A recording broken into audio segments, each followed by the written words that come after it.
Hello, hello, hello, hello, hello. It is Thursday. It is Thursday.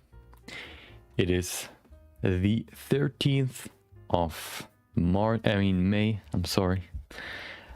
And we're back. We're gonna continue to work on our MSI Creator Award Submission. Hopefully your day has been great so far. My day was pretty chill. Today we had a holiday, so I had basically could wake up later today. I was able to work some more, or the stream went a little bit longer yesterday. I think like 1 hour more, like 1.5 hours more. We accomplished a lot. We've been working on the arms yesterday, and I actually, so today we want to focus on the arm part. So hold on, no, wait, what? Hold on, first of all. So you can see what we're gonna do today. I'm not gonna reveal it. It's gonna be the same for probably like next week as well. So, of course, first of all, 30-minute quick sketch. We're gonna create a quick sketch, 30-minute, just to warm up. We're gonna do some post-production afterwards, and then once that's done, and we've uploaded the image, because that's part of the daily quick sketch, we will go back to the MSI Creator Award submission. We're almost done, I would say. Like, I mean, if we only go, if we only look at, I guess, like the content that I still want to add, or like the substance, I guess we would be at like 90%, maybe 85.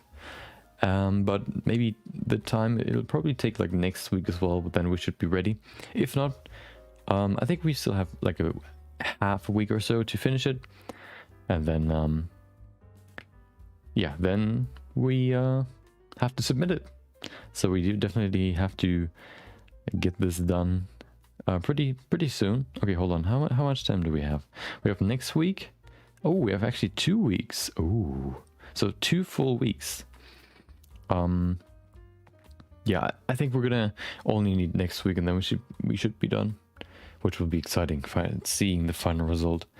Of course, sometimes I'm kind of min-maxy, trying to get all, like, make it as good as possible, or trying to correct like small details that you may not even see. But yeah, I think overall we already have a pretty good image.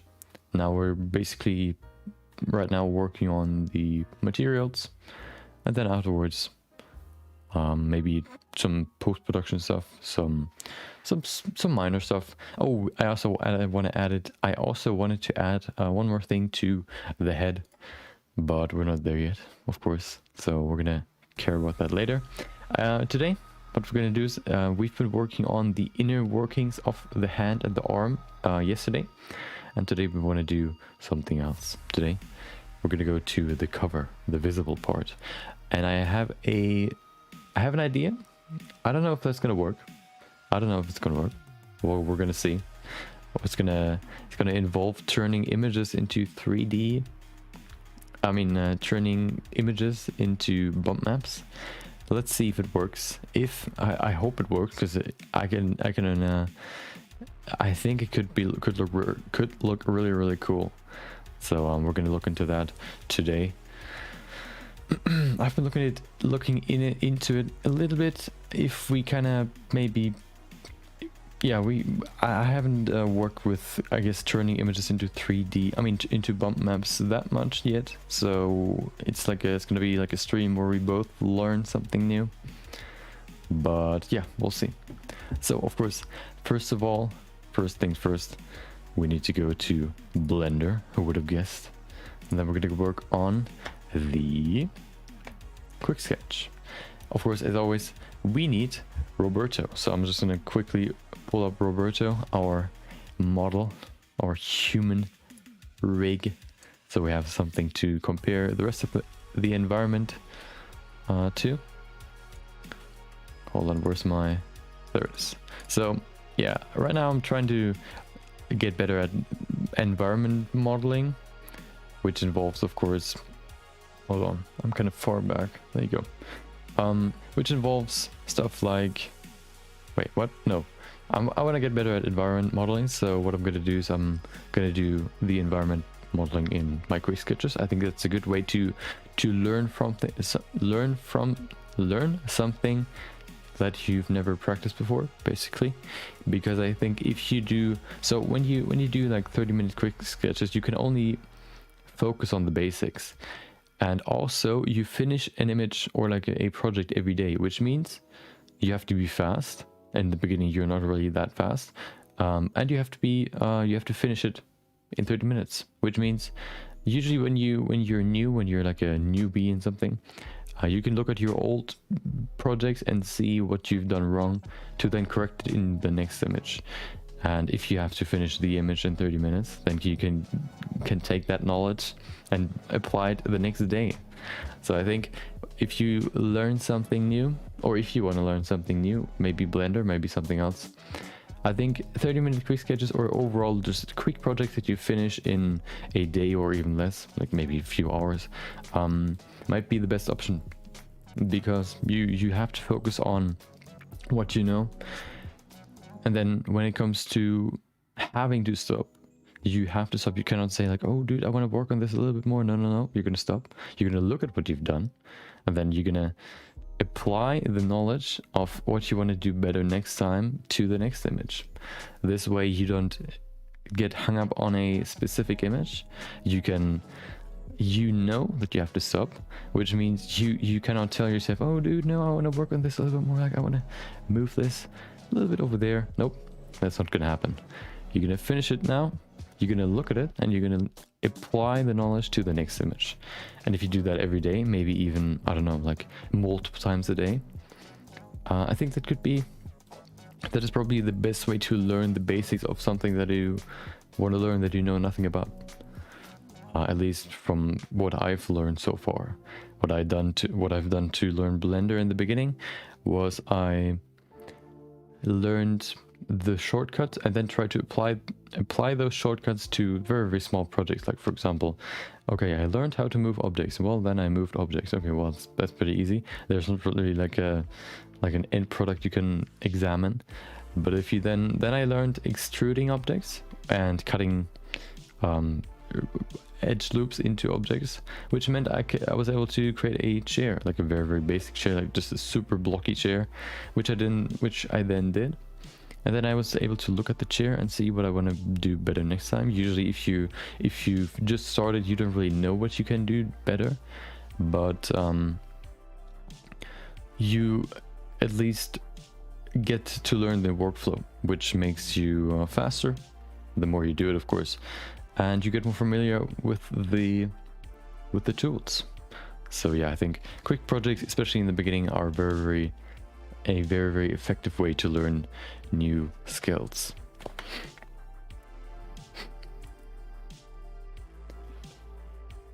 Okay, I still have some water. Oh, hold on.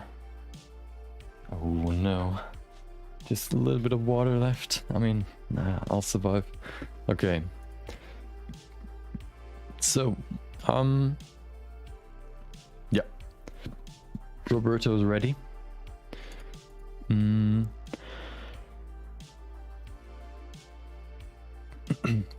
Which means we can basically start. I already have an idea what I want to do. Oh, hold on. Can I actually do what I want to do? I guess we could try. Of course, that's always the option. Yeah, I mean, what else can I do except for drawing? So, yeah, okay. Where's my blender? There you go, precious blender. Okay, so we have Roberto. Where's Roberto? There he is. We have the timers ready. I am ready. Hopefully you are ready as well. If we are all ready, I would say we can start with the quick sketch, which means I'm going to hit record, and then I would say 3, 2, 1, go. So I want to make another forest scene. I've done a similar scene like a few days ago, so I want to do something similar for this one. This one will be in daylight though, in daytime. The last one was in a swamp at night, which of course kind of makes it easier to work with because you don't have to care about like the environment that much. You just have to care about the environment around the light source. So you don't have to care about stuff like the, for example, the, how do you call it? The horizon, the sky. You can't really see the sky if it's of course dark, so you don't have to care about it, which is pretty easy then to work with, because you don't have to do that much to, I guess, make it look good. Okay, I'm looking for a nice hill in the center of this plane. Ooh. Okay, hold on. There you go. Moving it around. Oh, that's a high. Oh, that looks pretty good. Yeah, I like this. Okay, so we're gonna use this, of course. Who would have guessed? We're gonna set this a little bit. We're gonna change some settings. First of all, I'm gonna make this depth higher. Okay, we need more subdivisions, so let's apply some subdivisions. There you go. Put that above that. There you go. And we have some more subdivisions. Let's apply everything. There you go. Oh, before I do that though, just to be sure, I'm gonna duplicate this with this. There you go. We can apply everything. We can delete this empty, and now we can work with this. Where is the start? There it is. Okay, I'm gonna make this bigger first of all, because it's an environment. It's supposed to be big. I'm gonna move it over here. Nope, over there. That's usually my backup space. And we're gonna make this bigger, so it's actually like a real environment where Roberto can run around in. Okay, so is that the right direction? I think I want to use the other side, so I'm gonna rotate it by 180 degrees. Yeah, perfect. And then we're gonna go into sculpting, because I want to adjust the look of this environment. So we have this very, very small valley here. I'm gonna make this higher. I'm gonna make this more even. I want to keep this hill in the center though, not too high though, so I'm gonna make it a little bit smaller. Okay, this side can be even as well. Ooh, there you go. This side isn't really that necessary to change because we don't really see it, which is okay. Okay, perfect. There's a small hill right there. Okay, perfect. Perfect. So we need Roberto. Let me just quickly pull him up. There he is.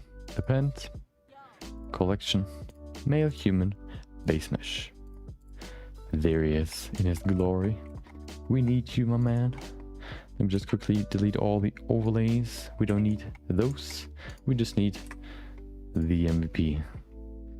Remove some levels so we can move him easier.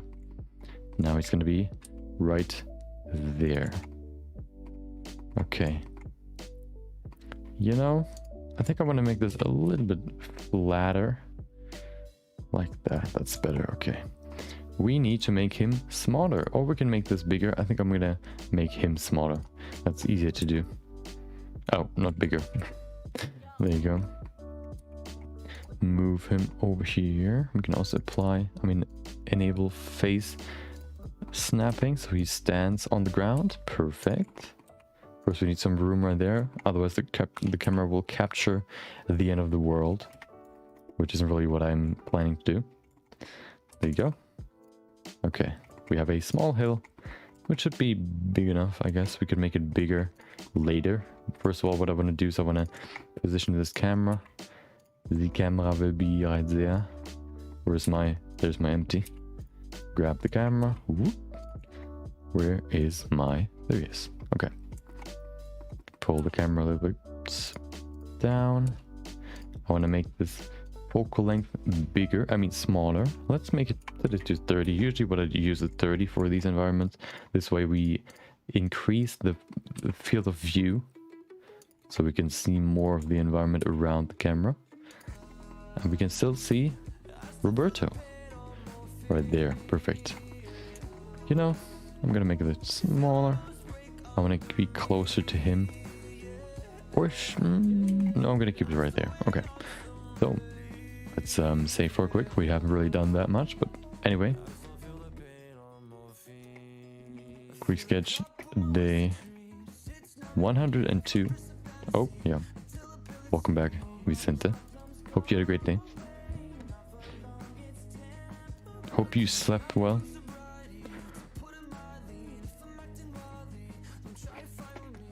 Quick sketch day 102. Okay. So Roberto's gonna discover something interesting today. It's gonna be in broad daylight, actually. Hold on. What do you mean with extremely well? I mean, I've been online. I've been online for. Oh, you mean in terms of what is it? Drop frames? It's at 0.5 right now. I haven't done anything, so you know, just gambling, I guess. Should be illegal what I do here. Advertising, gambling. Okay. We need a new model. I need my...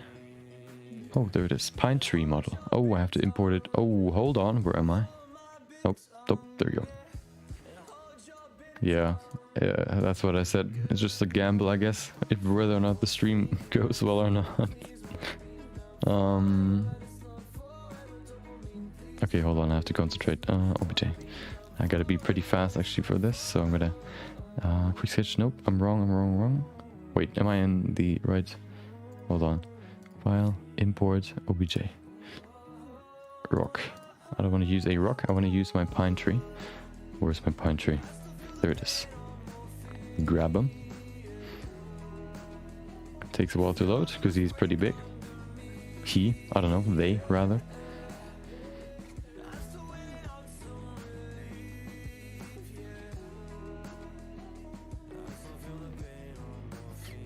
Yep, as I said before, the tree's pretty big.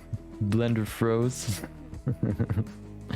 Just losing time as always by importing objects that I need for the image. I mean, I don't. Ooh, hello. Okay, well, I guess that's quite big. There you go. Okay, so first of all, I'm gonna make 2 variants of this. We're gonna duplicate this. And then we can delete the leaves. We should have multiple. Yeah, there you go. We can select all the leaves. Oh, there you go. Select, delete. Wait, what? Oh, yeah, there you go. Now we have 2 different variants, which we're going to use for this image. What I also want to change is I want to remove some of these small little branches down here. Can I just select them? Zip. That should be good. Does that work? Yeah, does it? Yeah, it looks like it does. Vertices delete. Aha. Okay. I want to extend the lower half a little bit, otherwise it's just too short for my taste. Grab everything. Okay. Pull it down. Oh, hold on. We're gonna bring in smooth proportion editing to pull down the other vertices. We don't need all of them, but just a little. There you go. Now it's a bigger tree. Perfect. Yep. Easy. Okay. So we need this. What we're going to do is we're going to make a small forest. We're going to just use, I guess, first of all, what I'm going to do is I'm going to make a quick vertex group. Call it nothing. Very creative. We're going to select parts of the image. Zip. Okay, looks pretty good. We then... Hold on, I have to make this a bit more fitting to what I want to do. There you go. We then go ahead and assign these vertices. We're going to go back in here, use a particle simulation, one of my favorite features since, I don't know, January or so. Render object. This tree, please. Oh, that's quite a lot of trees. This might get pretty laggy. Hopefully, hopefully not. But I don't think I can avoid it. Okay. Oh, hello. That's quite big. Put that to 1. Oh, interesting. That's also cool. I mean, that could be an image. Okay, hold on. Let's set it to 50 maybe. Okay. Maybe we should also change the size. Size is pretty big. Let's put this to 0.25. That's a little bit too small. 0.4. Okay. Okay, why are they like tilted? Let's go enable rotation, set it to global Z. Now they're all facing upwards. Perfect. But they're weirdly in the ground, so we need to fix that real quick. Select everything. Disable proportional editing. Pull it up. There you go. Now they're higher.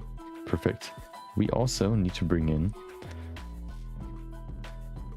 vertex groups. Density group. There you go. Now they're all on the outside where we've selected all the vertices. We need more trees. Let's set it to 100. We still need more trees. What about 300?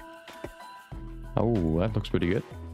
I don't like the seed, so let's change the seed. But before I do that, I want to change some things in here. We need more. Oh, we need more trees right there. Okay, perfect.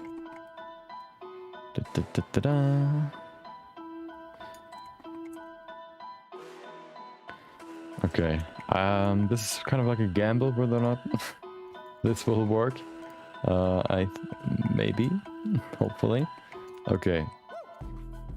There you go. Where's my light? Remove it. Okay, so we need a higher hill in the center. So we're gonna go ahead and use the sculpting tools. Oh, no, not like this. Sculpting, before I do that though, I want to remove my particle setting or hide it just so it's faster. Scope mode. Pull this higher. There you go. Okay. Object mode. Okay, where are my trees? There they are. Precious trees. I don't like the seed, so we're gonna change the seed.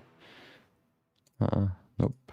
Oh, I should probably also make a small little alley in the center there by just going ahead and doing this. Hold on, no, I have to change. Wait. What is happening? Oh, okay. Need to delete. Oh, dude. There you go. Select those. I can then say, where am I? There is remove, and now we have a small middle like room for him to stand in. Perfect. We're not done yet, of course. We have to change a few settings. I don't like the seat.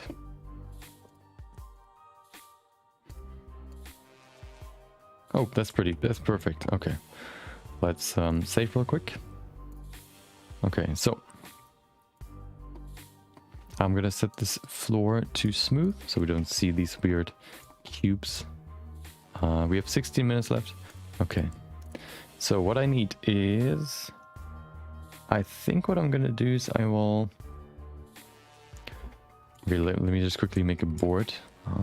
Plane, nope, that's not what I wanted.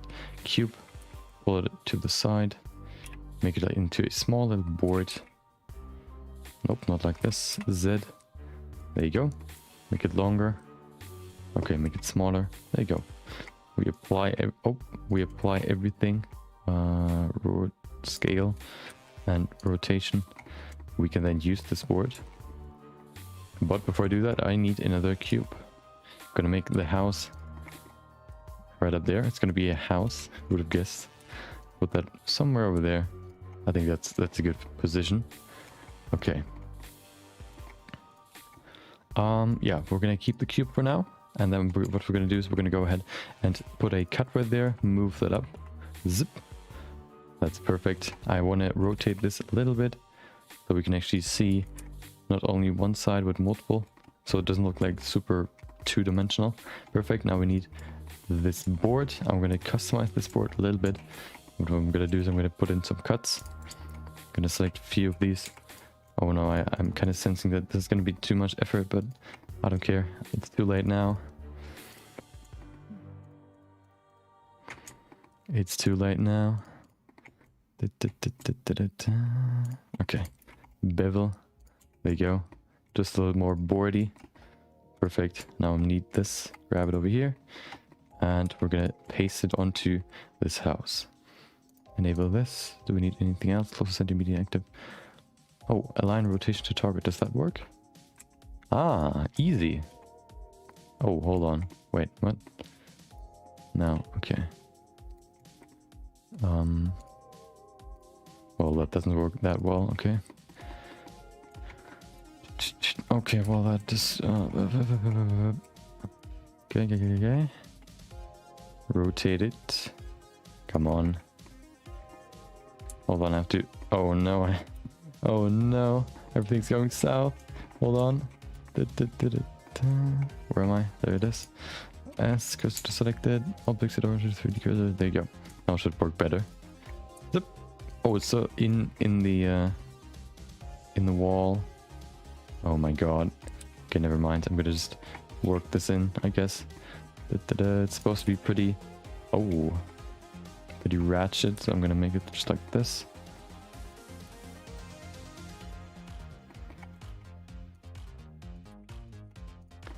I guess.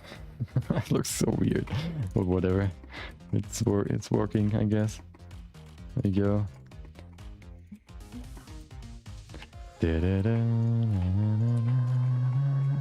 Okay. So we need a small little door right there. Okay, well, this board is just inside of the wall. Why are they like so rotated? There you go. Okay, we need one more. That's a door, if you can't see it. Okay. There you go. Edges. Pull them up. There you go. We need 2 more cuts. One right there. One right there. Choose these 2. Extrude them in. Delete the faces. There you go. Okay, we need to change the boards a little bit. Or, I mean, add more. I don't know if that looks like remotely what I wanted it to look like, but I think it does. I mean, it's supposed to be a quick sketch, so I'm not gonna try to make this perfect, I guess. Okay. I mean, I'm a little bit maybe. Hold on, I'm gonna make these a little bit shorter.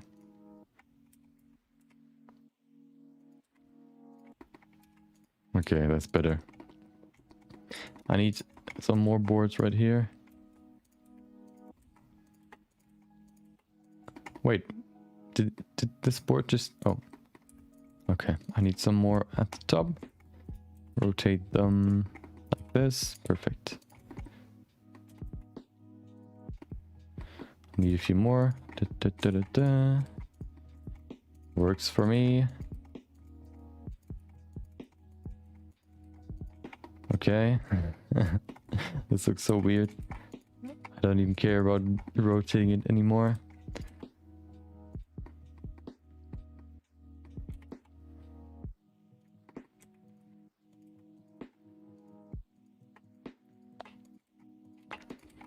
Just trying to make this look more natural. 10 minutes, okay. Okay, I mean, I guess that works. File, save. Okay, let's do some detailed work. Let's save again. I need my tree. Do I need the tree? I don't think so. I'm just gonna grab this one.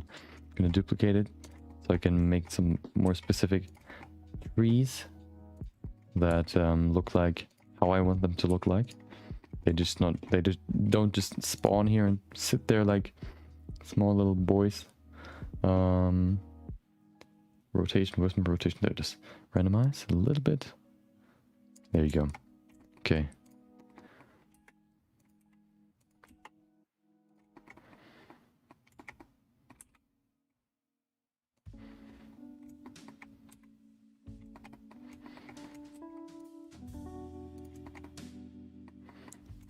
Okay.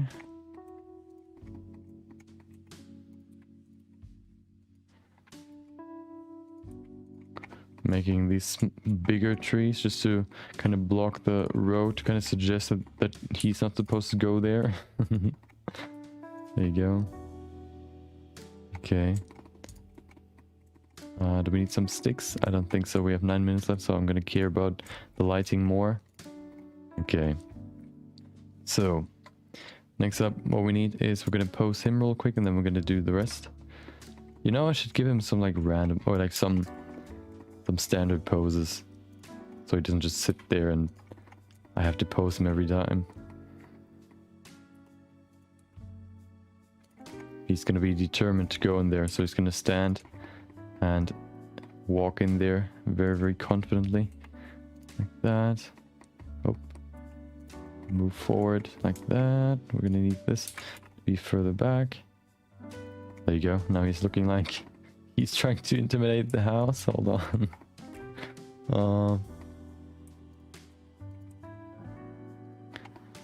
Yeah, like that. Okay. I think that works.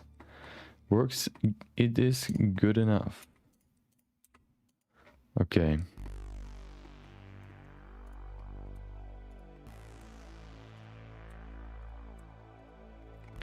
So, save one more time.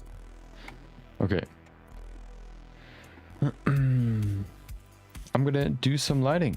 We're gonna go ahead and go into a rendered view down here.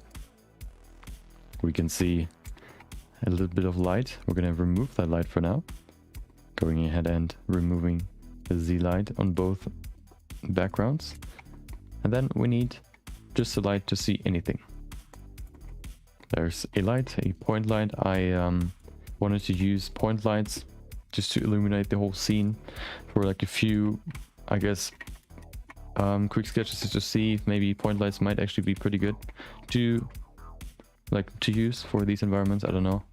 Usually I've used sun lights, which are quite effective, but I think maybe sometimes using point lights could actually be pretty useful, just because, or at least other lights than sunlights, just because they have like, they can be more specific rather than sunlights being like just, okay, well, the light's coming from this direction everywhere. I think that can be quite limiting in how you can, like, I guess, light stuff. So let's see, maybe point lights are more effective for environments. Wire. We need a new shader. We don't need principled BSF. We need principled volume. Put that into the volume socket. Put that into white. We can see nothing. We have to put this to 0.01 maybe. Oh, that's quite... Oh. 0.01. That's better. Still pretty light. What about 0.05? I want to make this a little bit more, I guess, cloudier. That's better. Let's see the light. I want to make this definitely a little bit stronger. So I'm going to go ahead and increase the power maybe to 3K. Okay. I need more lights though. So what I'm going to do is I'm going to... Do I need more lights? Yeah, I guess. Well, it's getting quite bright now.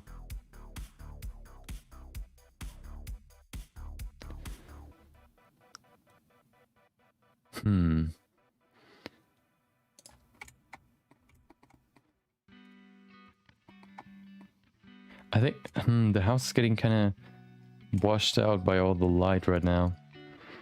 5 minutes left. So one thing what I want to do is I want to put this light into the house so we have some lighting coming out to kind of lure somebody in, like a puny little moth. There you go. Okay. Save that one more time. Okay, so I kind of want to direct this light a little bit better. Maybe we could pull this the shadow of the house like all the way to the front, so it's kind of trying to catch Roberto. Oh yeah, yeah.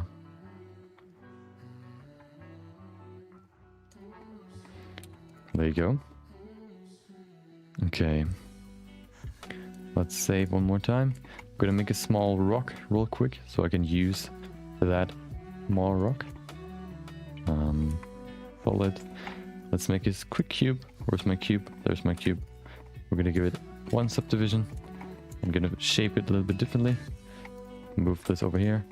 Just gonna give it like a small little pebble, I guess, structure like this. There you go. We're gonna apply it. And then we're gonna go ahead into the plane. We're gonna make another group, call it way. And we need to make a new selection.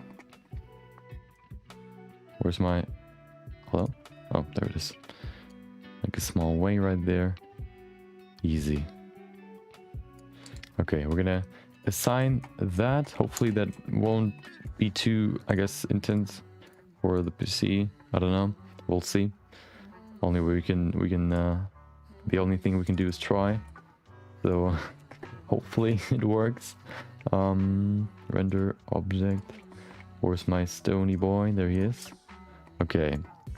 We need to change the density to way. Aha, look at that. Oh, it looks quite good, but the pebbles are too big, so we have to change their size. We can also change their... Wait, hold on, where's my... The size should be somewhere in here. There it is. Scale. Okay, that should looks good. Yeah, I wanted to change... Oh, the rotation looked kind of weird. Why is it so upside down? Rotation, there you go. Can we change the rotation to global, I don't know, global Z? Nope. Global Y. That looks pretty good. Change the randomizer. Look at that, easy. I want to change the size though. The scale, let's put it to 0.025. We're gonna need more then. Let's put it to, oh, what about 3000? That should be good enough. That should be like just like a small old way. It's already been long. It's been a long time since this has been revisited this house. Okay, let's see. Okay.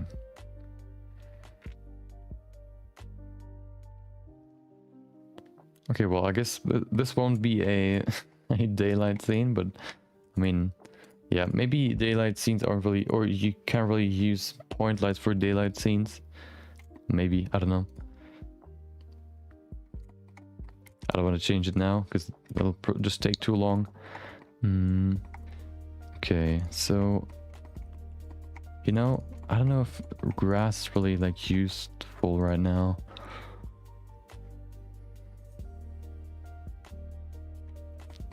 Maybe what we could do is we could make a small cylinder, make this smaller, way smaller. There you go. Go ahead in here, extrude this part, scale, extrude, scale, extrude, inset, pull up. There you go. We're gonna remove these faces. Go back in here, extrude. Okay. We're gonna grab this, use this as a lantern, duplicate it, put it into the scene. Okay.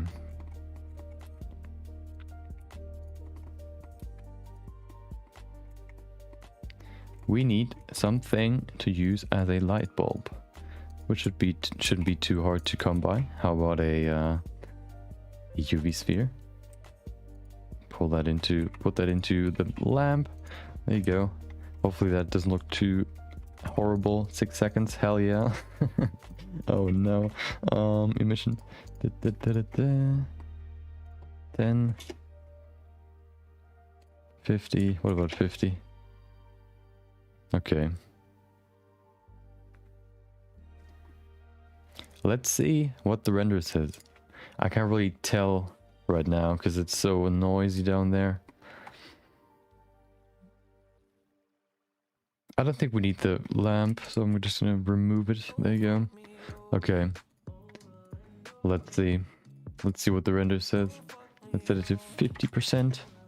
Yeah, I think we can work with some post-processing to make it look better. I think the overall concept was pretty good, but as usual, we kind of have to rush a little bit, which kind of makes stuff like, I guess, simplified stuff, which then maybe makes it less appealing. Okay.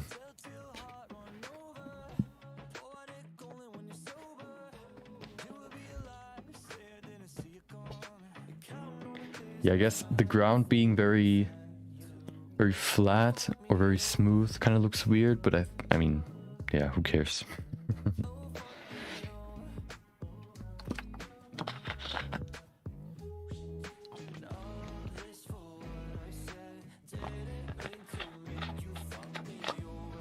Yeah, I think that's okay. I think it looks okay. Okay, post-processing. We're almost done. Denoising. Okay, let me see. Yeah, now we're at 1.6% drop frames. So it seems to be a good day. Maybe Mondays and Tuesdays are just bad streaming days, I don't know. Okay. Glare note, there you go. Easy. Let's set the threshold. 0.1 is probably too much. No, it looks pretty good. Okay, I'm gonna keep it like this. I'm gonna render the final version.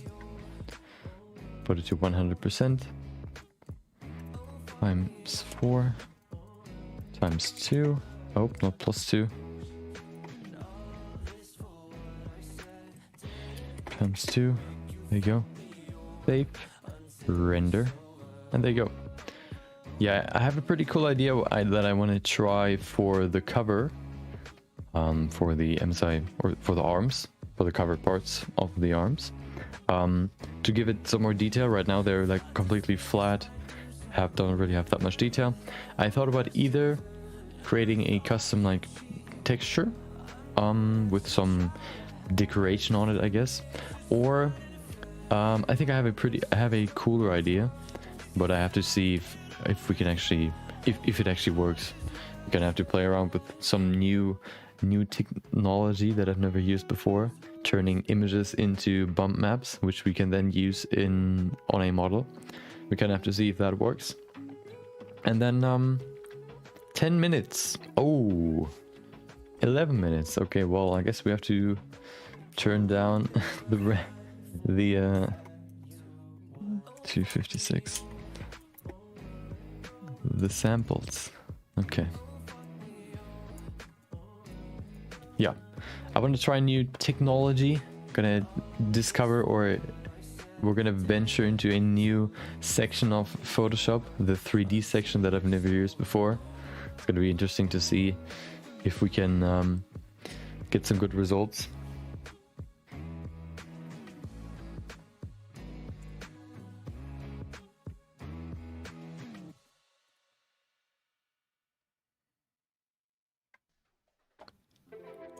Okay, how long? Okay, 5 minutes should be okay.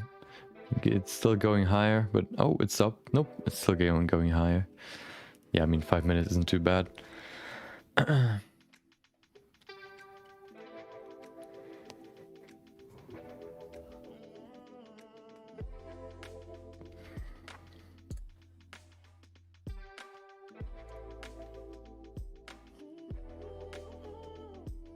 Yeah, if today's, or if my idea today works, then I guess I think we can finish the whole thing next week, hopefully.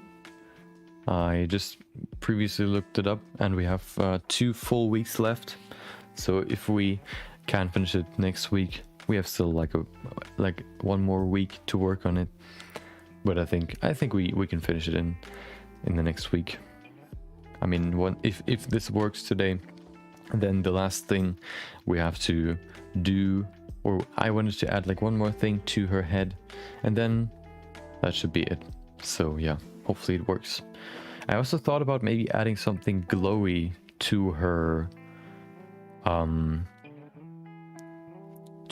body, maybe making some parts of her arms glowy. I don't know, maybe, I don't know if that really takes away from the overall look, kind of makes it look kind of changes the feeling, or if that actually could add and enhance the overall look. I don't know, really. Maybe we have to play around with some settings. Of course, I kind of wanted to keep it close to just like a statue. So of course the center is just a sculpt, a statue, but then I kind of wanted to adapt the look of a statue onto the arms as well. So I don't know if glowy bits really work in that context. We'll have to see.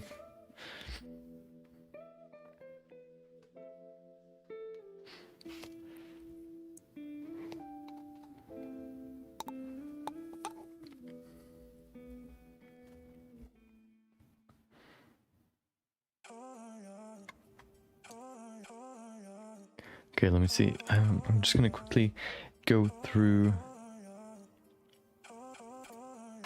Oh, just gonna quickly go through or look into Photoshop real quick. I kind of wanna see. Hold on. So while this is rendering, how long is that gonna take? 3 minutes. Okay, I'm gonna do some stuff in here. So, I mean, we can probably switch. There you go. So you can see I've just opened a random image, and then you have the filter tab right there, and then you have generate bump map, which is in the 3D section. Generate bump map. If we do that, it's gonna load for a second, and then it should give us something. You can see it on this sphere. I don't really know if you can actually see what it is because it's so shiny. Why is it so shiny? Okay, do we just have like a hat? Oh, wow. It's still over. Wait, texture map? Texture map?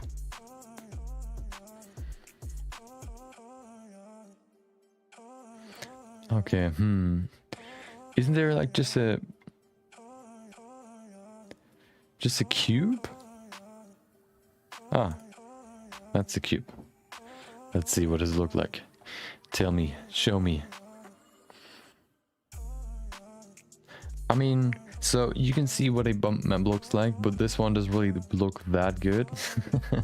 So usually a bump map tells you everything that is like dark or black is going down. Everything is that is, I guess, white or gray white, whatever, goes up. But this is just like, well, you have this flat spot in the center right there. You have like this flat spot out on the outside. I don't think we can use this. I kind of wonder, can we render? We can render a bump map out of Blender, but let me just quickly see how that works. We have a few minutes left. How long is this gonna take? 2 minutes. Looks pretty good. Let me just quickly see. Blender.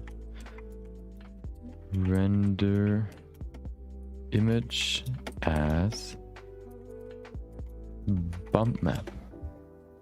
How to use a texture image as a bump map. Well, that's not what I wanted.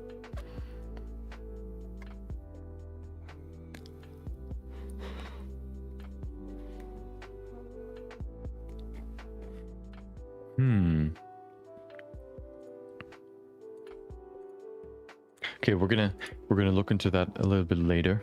I think we're almost done with the render. Hold on, let me switch to Blender. There you go. Let's see. We have, hold on, how long? 1 minute left. Okay, should be pretty quick. So first of all, I wanted to make this a daylight scene. Apparently, I changed my mind halfway through. I think I just didn't have that much time left, so I kind of just went with the flow and moved the lights until I found something interesting. And then, yeah, that's the result. I think the main focus that I wanted to have in this image is like a focus point, and also basically the basic idea, like Roberto running through the woods and then encountering a dormant house in the center, or like on a hill, but there's like light shining out, or like there's like it is lit up from the inside, so you kind of suggest, oh, there's something in there, although it looks like it's already been abandoned for a few centuries. Yeah, that was the base idea. I think you can see it, but of course the composition could be better, but it's kind of hard to take all of that into account when you have 30 minutes. Of course I try, but sometimes it's just a little bit too short.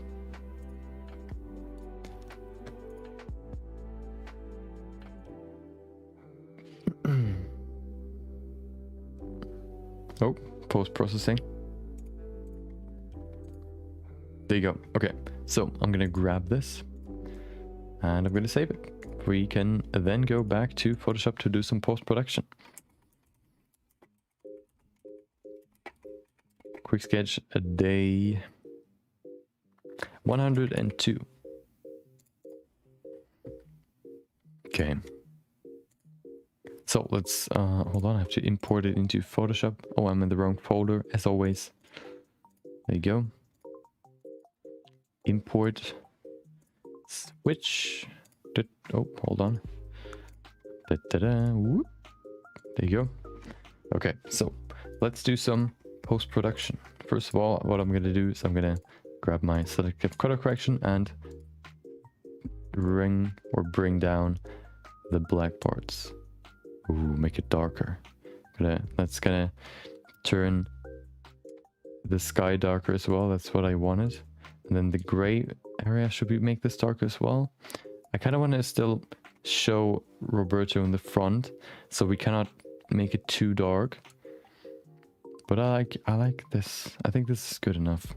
So we can still, if we go back to maybe like 5% size, we can still see a good focus point. First of all, like the lighting coming from out of the house or from the inside of the house, and then also behind the house you have some lighting.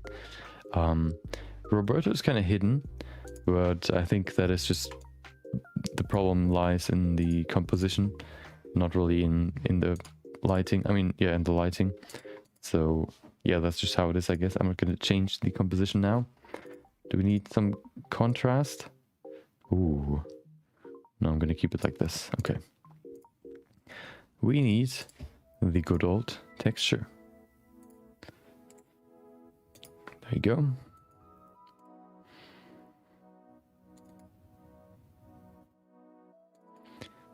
Need my fingerprint texture. There you go. Plug it in. Okay, so I'm gonna set this to this one, and I'm gonna position it a little bit better because it's kind of overtaking the image right now. Okay, that looks pretty good. I'm gonna set it to 50%, so it's a little bit less intense, and there you go. We're gonna save the image, of course. Oh, I forgot to note the resolution. 1920 by 1920. There you go, easy. Come on, don't take ages to save, please. Okay. Where am I? I'm in the wrong folder, hold on. Project, there you go. Quick sketch number 102. Perfect. Okay, let's go back to Blender. Oh, hold on. Should we? Oh yeah, I want to explain what what my idea was before we start. Okay, let's save this. There you go. And open the newest version.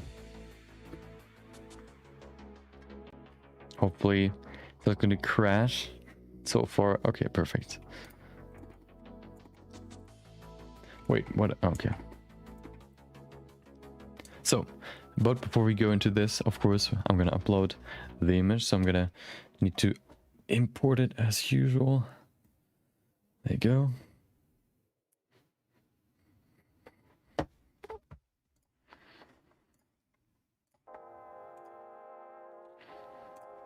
There you go, JPEG, copy.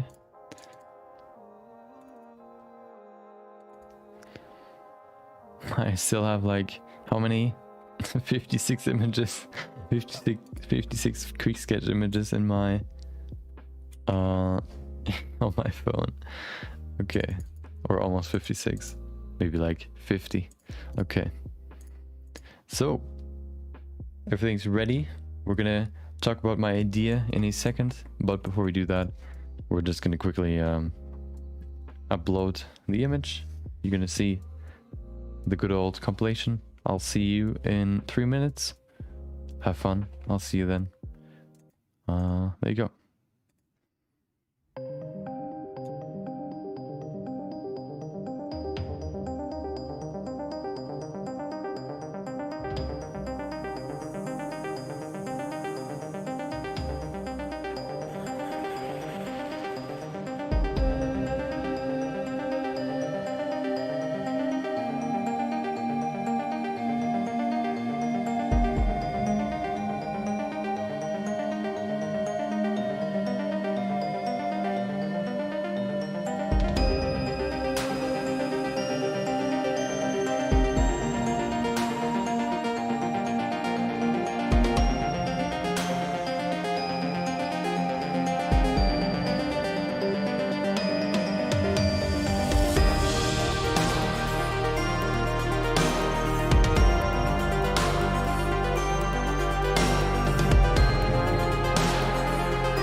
Thank you.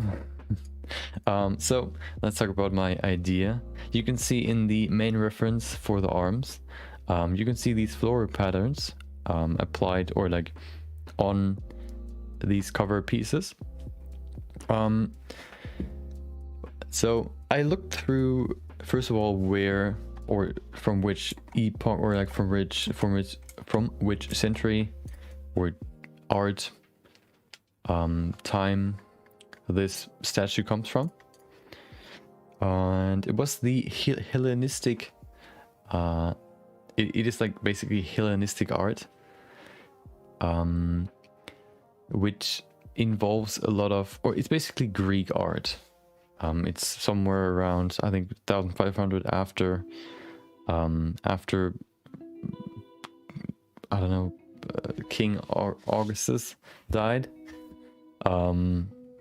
So I looked through a few art pieces from that time, and what I found is that, so as far as I saw it, there weren't really that many paintings, but more sculptures. Maybe Hellenistic art kind of just only involves or includes sculpts. I don't really know, but what I gathered so far is that you have either, so I've actually found a few paintings. I can maybe show them to you so you can see what we have as reference for the art pieces.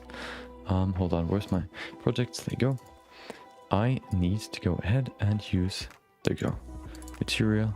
So let me pull up one of the inspirations. This one isn't that significant. There's one that kind of, oh, okay, of course they're all the dudes in there are kind of nude, so I can't show them to you. I think I have one that isn't showing any nudity, this one. Okay, so you can see they still try to keep everything very organic, very natural looking. They don't stylize it that much. They kind of just care about like the natural form, the natural look. And you have these, I guess, ornamental decorations on the side. You have more on other pieces as well, but I can't show them to you. So I either wanted to use those to kind of put some more detail on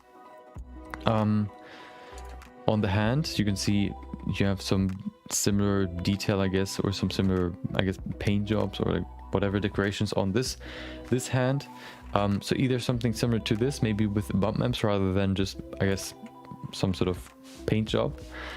Or what I also discovered is that they, back in the day, have used or have done a lot of these marble friezes, I think they're called, where you have a wall covered with basically sculpts that kind of represent an image, a I guess 3D image.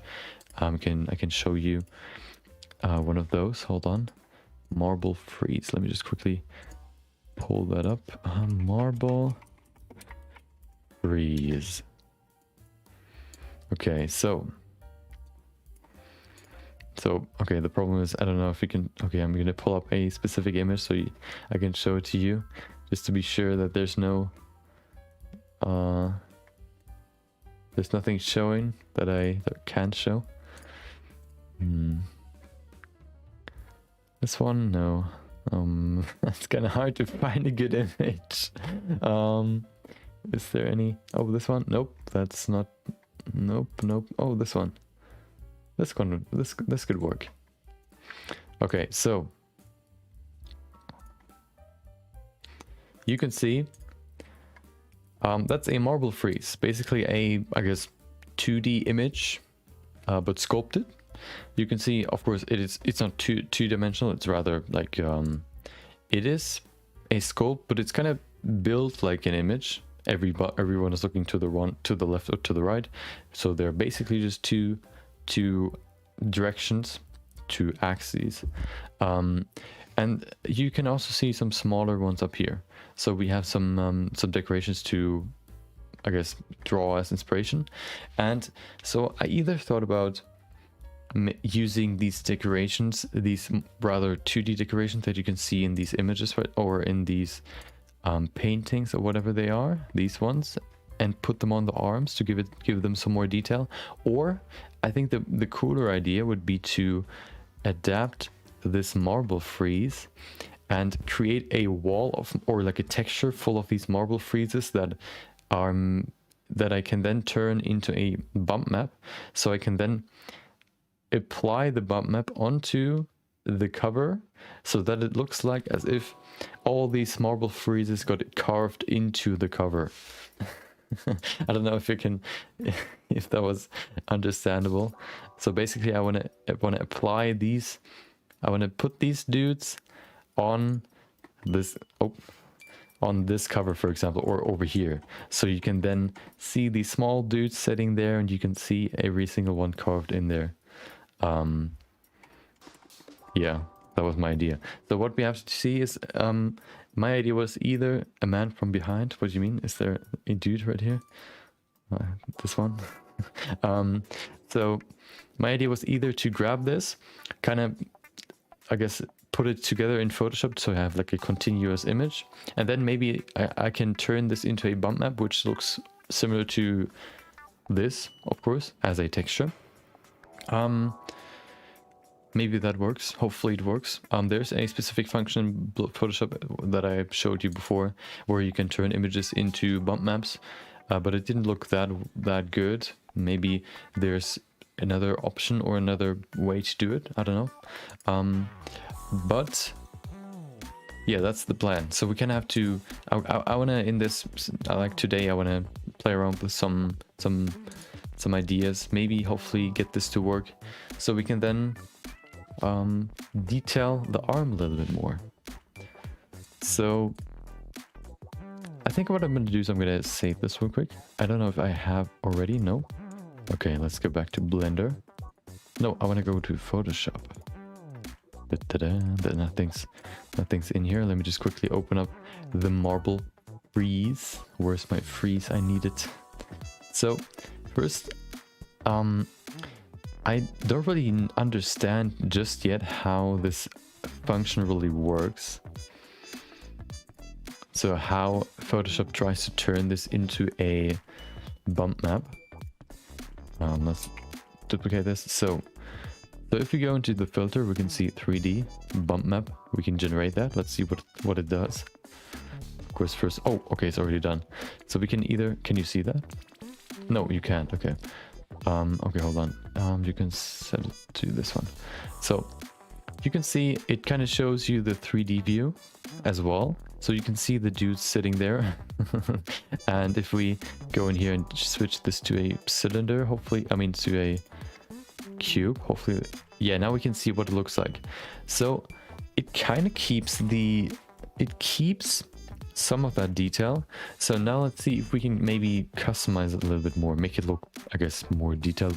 We keep some more of that. Yeah, these minor details. It looks kind of flat because it kind of deletes parts of the image. What about detail scaling? Oh, okay. Well, that's 0, of course. 120. Let's keep it at 100 first. Like this. So we can change these settings as well. What is high? Can we move these things? Oh, we can. Does that do anything? Doesn't really look like it does.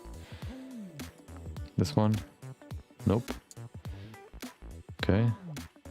So I've never used this function before, so I'm kind of new to all of this. Just playing around with these settings.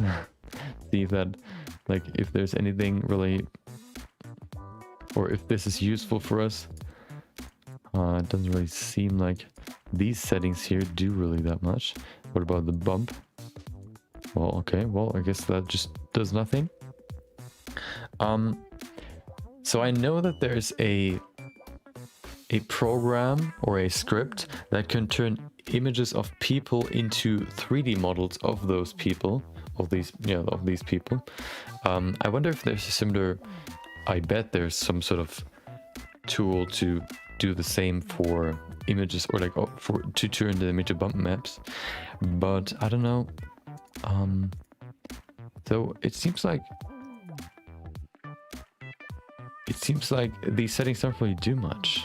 I mean, we could apply it now. We can see what it looks like now. The problem is it kind of takes the lighting into account, which kind of destroys the overall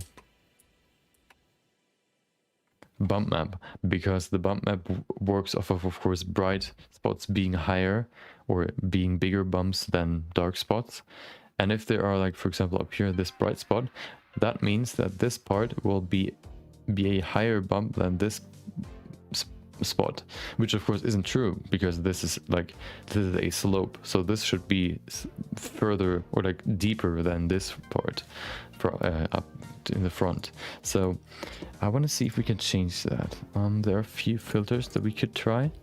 I think they're in here. High pass. Oh, what is that? Oh, hold on. Maybe we could use that. Let's set it to... So, it's probably not perfect, but it could work. So if we set it to something like 6. Okay, so now let's save that image real quick and see if that maybe works. Material, let's call it bump test. JPEG, PNG. Okay, let's go back to Blender.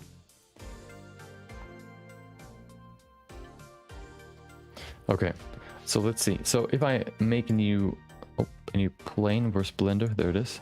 So I'm gonna make a new plane just to test out all the bump maps that we're gonna create. Oh, here we go. Apply rotation. Pull that to the side. Okay, so let's go ahead and set this image viewer. Okay, so we're gonna make a new material just to test. Call it test. Very original. There you go. Where are my nodes? There they are. So we need the image first. So I'm just gonna pull it up real quick. Where's my image? There it is. Okay, so if we pull that up, we can see it right here. And I'm going to use a cutter amp, put that in there just to be sure. We also need a bump node. We plug everything into each other. Switch to material preview, and we can see some bumps. Oh, getting kind of laggy. It looks kind of flat though, and as you can see, it of course doesn't really keep the same bump, or it doesn't keep the same geometry, I guess, or like structure. Hold on, I want to remove some of these parts so we can work here. We can work a little bit faster. Okay, so we can see, I want to make this stronger first. Maybe change the strength to 10. So okay, so you can see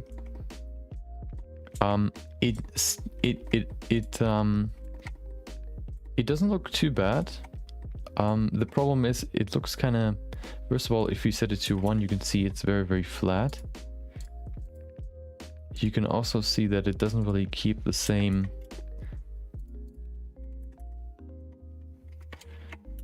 structure. So the head, for example,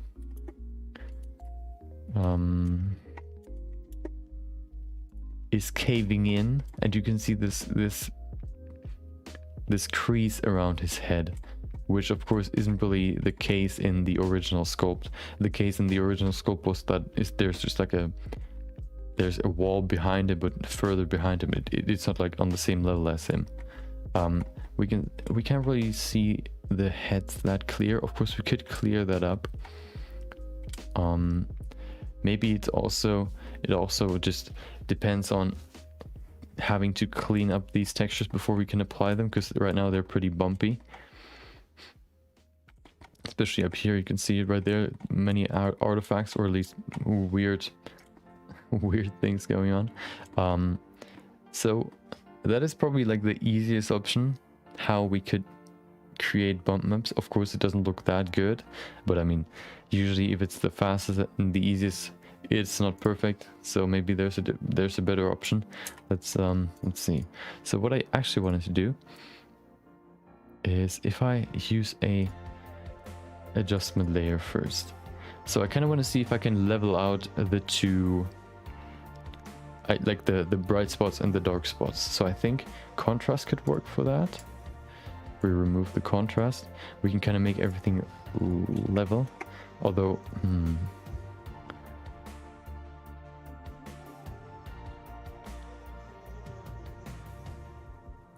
okay, so we need,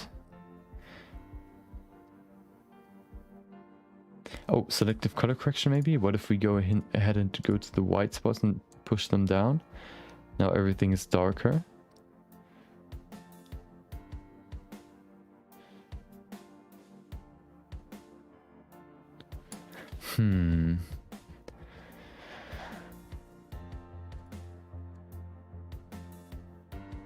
That won't work though.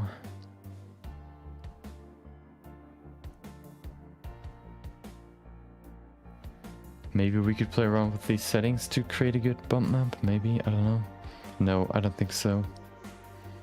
Let's see, okay, I'm gonna Google some options. Turn image into bump map. Bump maps are really easy to create using Photoshop. Ooh, wow. Didn't work that well, thanks though. Is there a free program to create bump maps? Bump and speck maps are just grayscale images. You do not need spherical tools to create them. Just pay attention to what values you're using, i.e. make sure the bright areas in your speck map are things that really should be shinier. Well, that doesn't really work for sculptures because the light is coming from the top, not from the front. So there's another option we could try, because I actually have a marble frieze, a 3D scan of a marble frieze. Maybe there are more.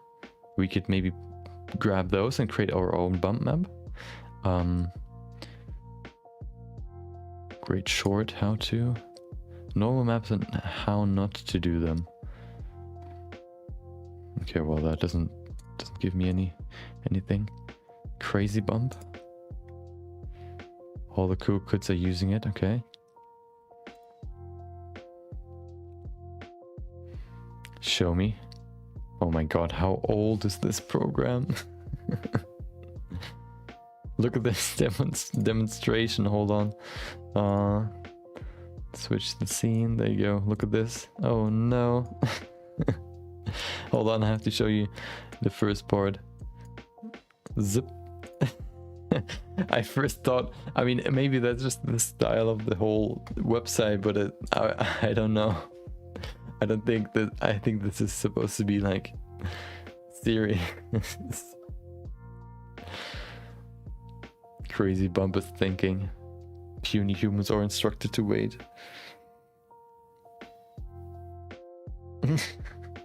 I think this is like from 22 or so. Okay. I mean, it doesn't look horrible. We could try it. We could try it.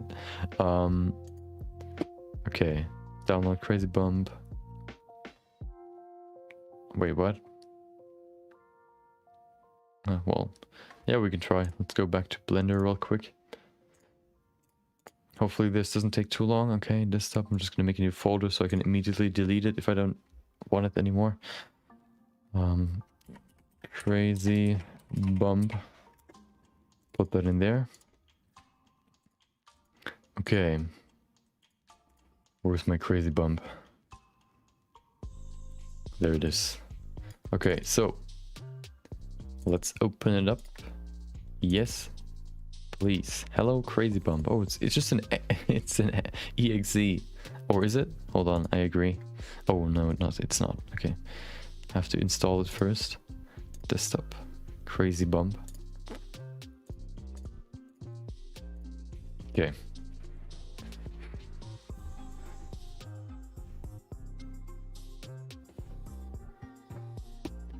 Oh, it opened. Oh yeah, well that's they're definitely being serious with their presentation.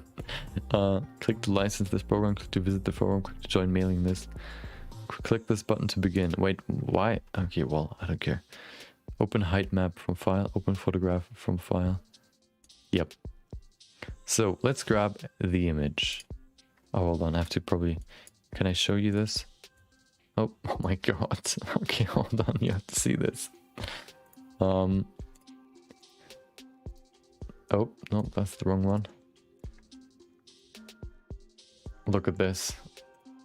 What is that? You can even like you have a custom cursor, and if you move stuff, you have this hand with the drop shadow on the X and the download, whatever that is.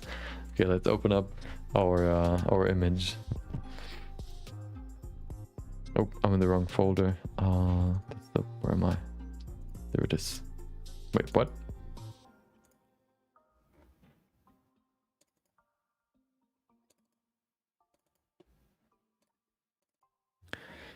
There we go. Material. Nope, not. Yeah, okay. So let's see if I can find it real quick.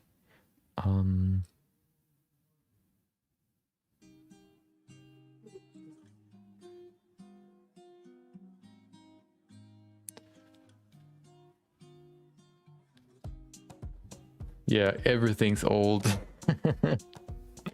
Okay, there you go.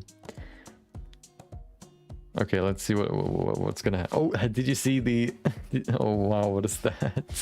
Okay, well, it could work. We could try, but there's not that much detail in the image now. We can try it. See, look at... Did you see the... Oh, cool, we have a small preview. We can make it bigger. Did you see the small little... What was it, loading icon? Yeah. It was pretty fast, yeah. It's also a pretty good display. The bump map doesn't look horrible. We could probably change the settings a little bit. Let's see. Intensity. Oh, we can invert the intensity. Yeah, we're gonna keep it at 99. Okay, sharpen. Oh, yeah, I like sharpen. Noise removal. Okay, looks good. Shape recognition, 99. What about 0? Oh. Oh, well, okay, well, nope. Okay, well, let's bring it back. Okay, let's see. Fine detail. 50. Okay, what did I change? Negative 50?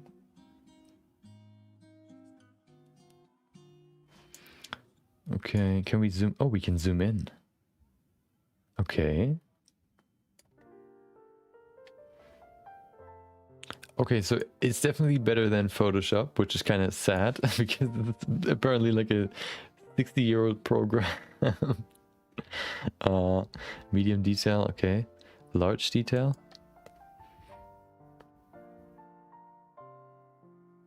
What is that?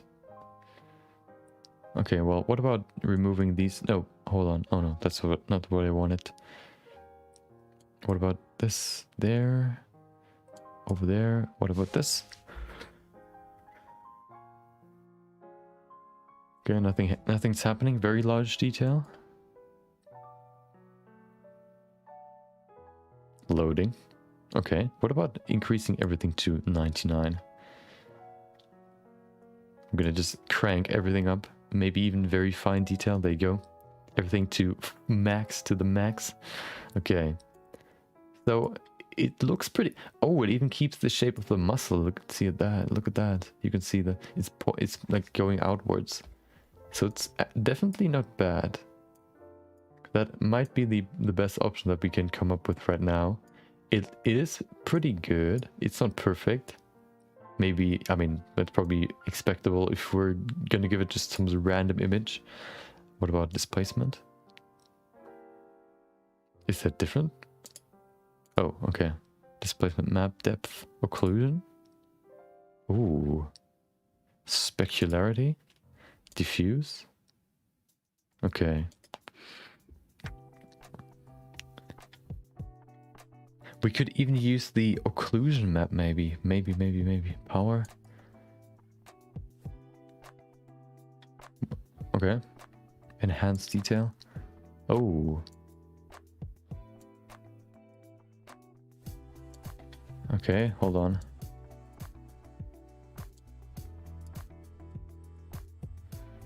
Okay, that looks pretty good.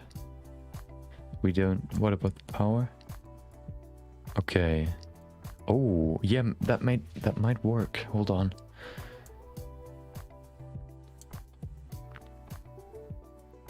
No, it doesn't. because the brightest spots right now are on the outline, and of course the brightest spots are supposed to be in the center, so that doesn't work. This is what it's supposed to look like in the render, but that's not what it's gonna look like. Lighten. Okay. So we cannot use this. Unfortunately, we could use this. No, we can't. Displacement though? What about displacement depth? Oh.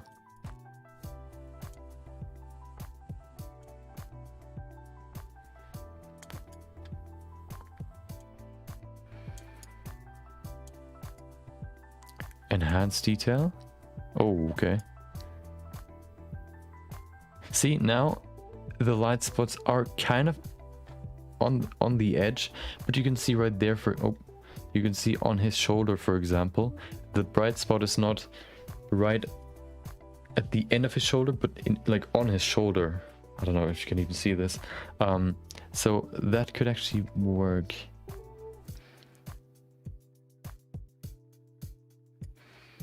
Soften. You know what? Before we do anything else, I want to see. Let's save this real quick so we can maybe test how it looks in Blender. This looks pretty okay, I guess. If we look from afar, of course, it looks better. we can't see that much detail. Okay, so I'm gonna save this real quick and see how that looks in Blender. Save displacement to file. Clipboard, displacement to file. Okay, I'm gonna save it real quick. Call it, yeah, I guess. What is that? JPEG? Okay. Okay, let's switch to Blender.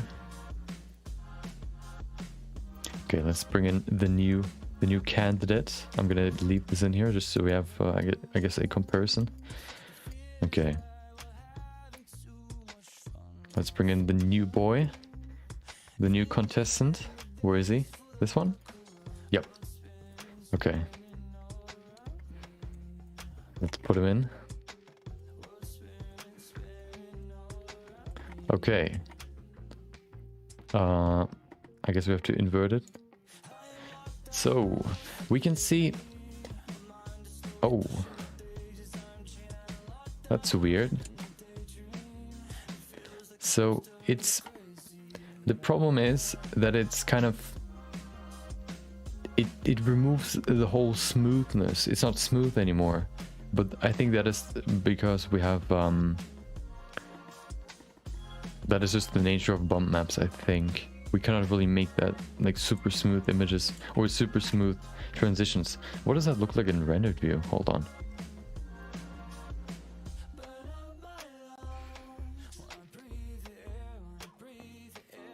Okay. Oh. Okay, well, I don't know if that really... Okay, let's see the other one. Yeah.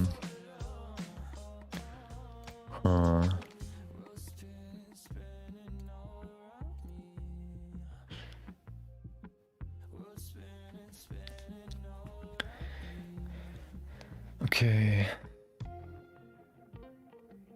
So they both kind of look weird.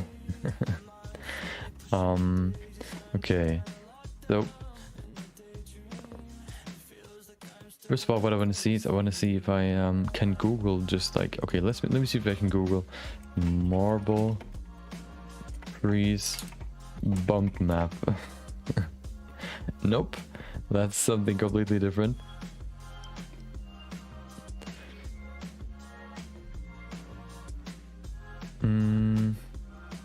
But I have a marble freeze, so we could maybe convert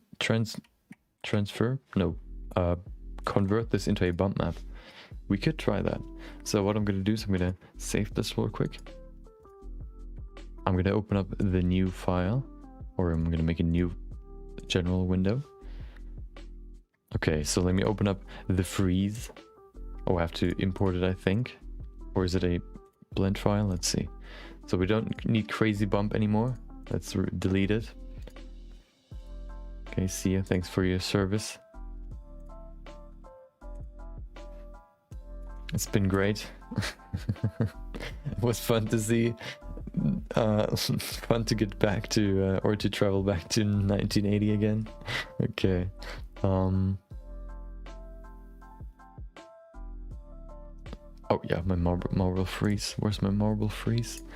New folder. Okay, let's see. What is it? The marble freeze is right. There it is. Textures. So no, the textures look weird. So we need the source. Is it a? Okay, it's an OBJ file. There you go. Import OBJ.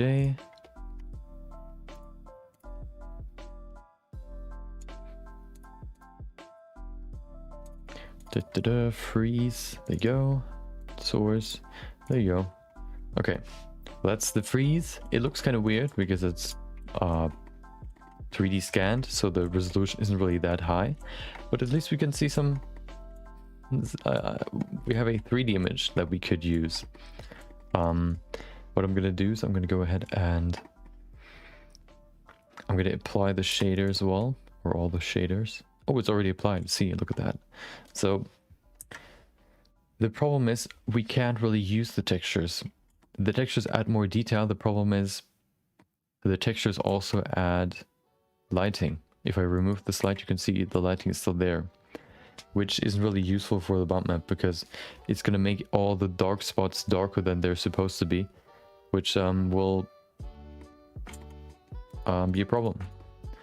So I'm just going to remove all these shaders. Okay, so I don't really... Okay, let's see if that works. We can set... Oh, hello. We can set this camera not to perspective. We can switch it to orthographic. This way everything is like on a plane. There's no perspective in this camera now. Now if we go ahead and make a quick render of this, maybe we can pick a different scene here. We could maybe also make it a little bit bigger.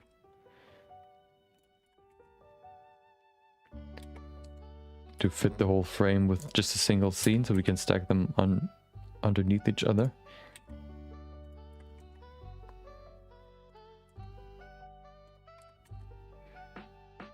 Okay, we're gonna do 2. Okay, let's do...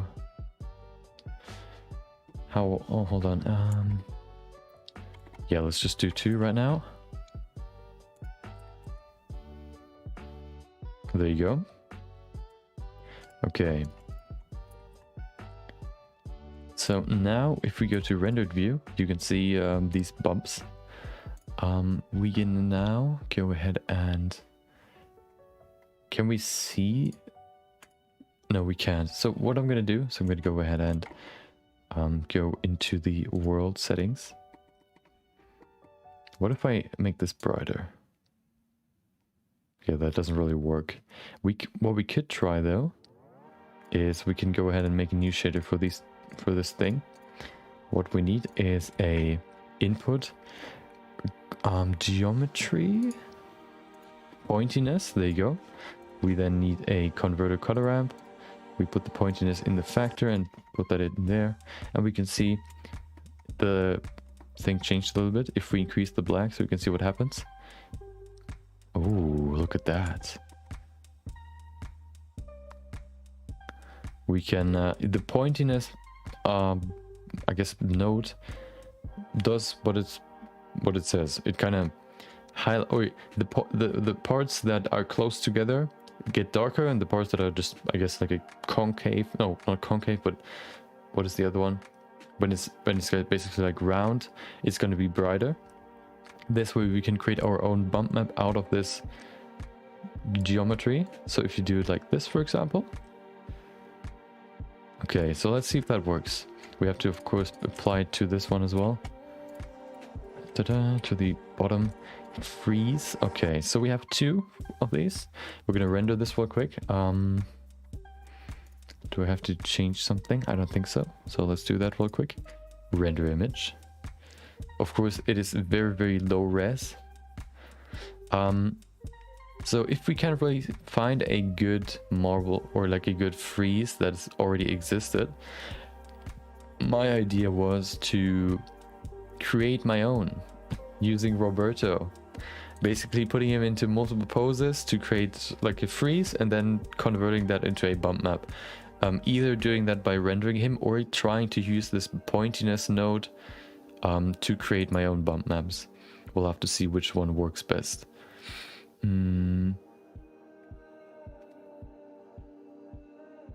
Yeah, let's save this image. Where am I? I'm in the wrong folder. Oh no. Okay. Wait, there it is.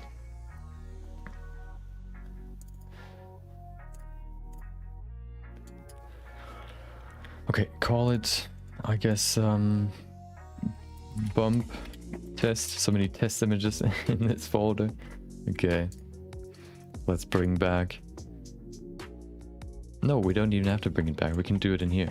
We can go in here, use a plane, rotate it by 90 degrees, pull it over here, and then we can bring in a new material for this plane.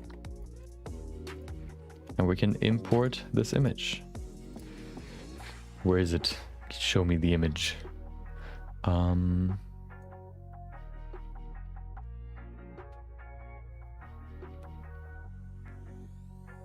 Okay, I'm overlooking it. I can't see it. It's not that hard to find a black and white image around colorful images. Did I even save it in here? Come on. It's gone. Okay, I'm gonna just save it again, I guess.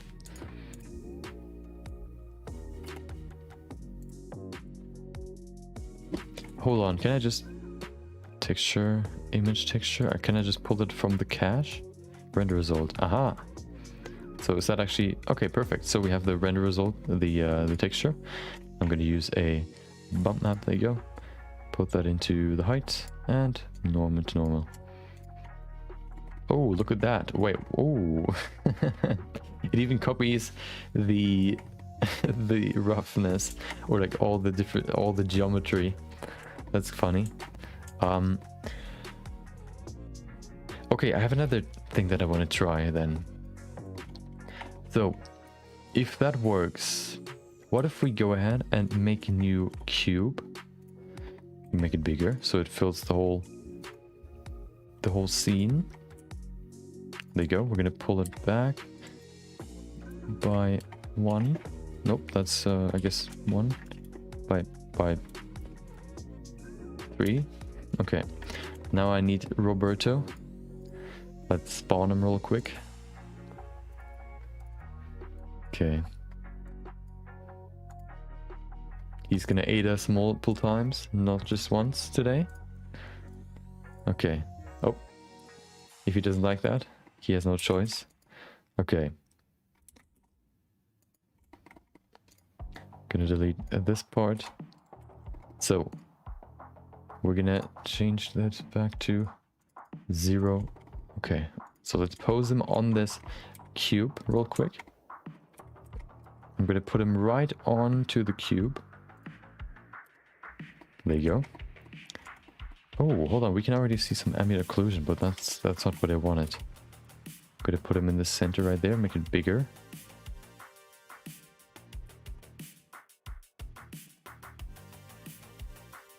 I saw a video before how you can create your own bump maps with geometry. Maybe I'll look that up if my idea doesn't work. So now what I do, I'm gonna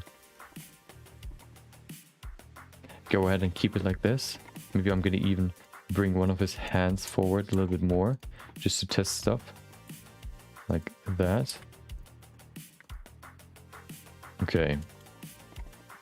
So now we need to combine these two pieces. So the easiest way would probably be to, first of all, I need to remove his eye shader.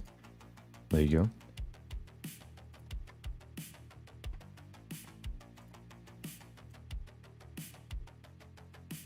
Okay, the other one still has 2. Okay, so what we need to do is we're gonna apply all the modifiers, this one, and then let's set it to 3. apply. We then, no. Well, yeah, okay. Okay, all the modifiers are applied. We don't need this anymore. Oh, we have to unparent this though. Keep a transformation. There you go. Delete. Okay, so now what we have to do is we have to select all these pieces. I'm just going to quickly delete this modifier. Okay, so we're going to join all those together into the cube. Join. Oh, they're joined. Okay, now let's see if that actually works. So we go ahead into this cube. We're going to make a new shader, and we're going to use the same pointiness node. Object info. Nope, that's the wrong one. Input. Geometry. Color ramp. Pointiness in there. Color in there. Okay, so we can see something. I don't really know what it is. But now hopefully if we increase this black part and we decrease this white part, we can get more specific. Okay, so there's a problem now. The cube doesn't really see, I guess, Roberto. It doesn't tell...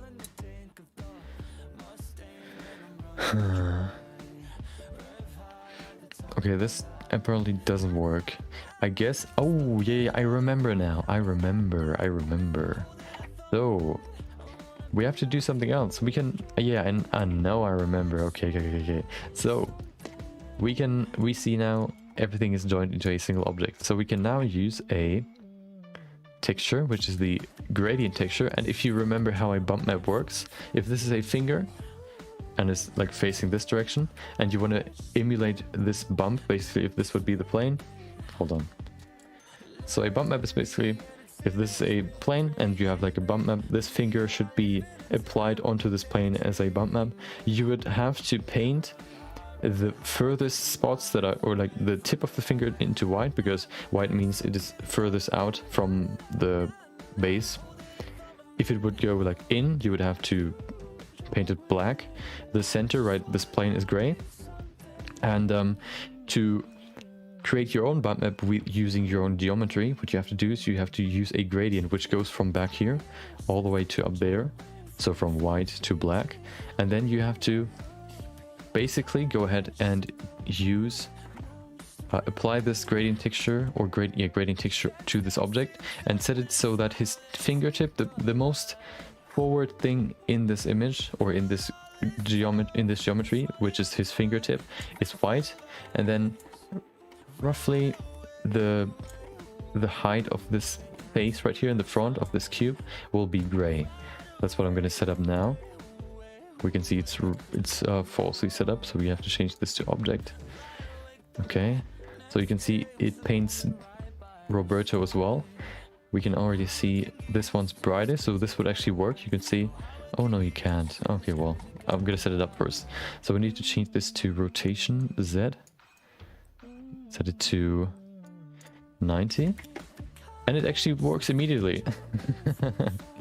So you can see now, that is a live bump map basically. You can see his finger right in the front is brighter than anything else. The center... Oh, hold on. I don't know if this is perfect or if the middle... No, okay, what I'm gonna do is I will space this out more. So I'm gonna set the darkest spot, which is right now right in there, right where this black starts. I'm gonna move this back. Okay, well, that doesn't work. There you go. I'm gonna put it all the way up there. Okay, so now I'm gonna use a color ramp to kind of define where the color should be. Okay, so we need to pull this all the way to the... No, we don't need to pull this all the way to the front. We make a new one, which is 0.5. I don't know where that is, though. Oh, there it is. I see it. I can't even pull it that far to the front. I mean, we don't really have to, though. So we can probably pull it forward a little bit. So up to there, maybe. So then if I go ahead and make this constant real quick so I can actually see where the transition is. It's right there, so I'm gonna move it right to the face. Zip. Right there. Now the 0.5 value is right on the plane, which will be like the base level. And then if we want to create a bump map that shows Roberto, how he is set up right now, we need to set the rest, first of all, back to linear.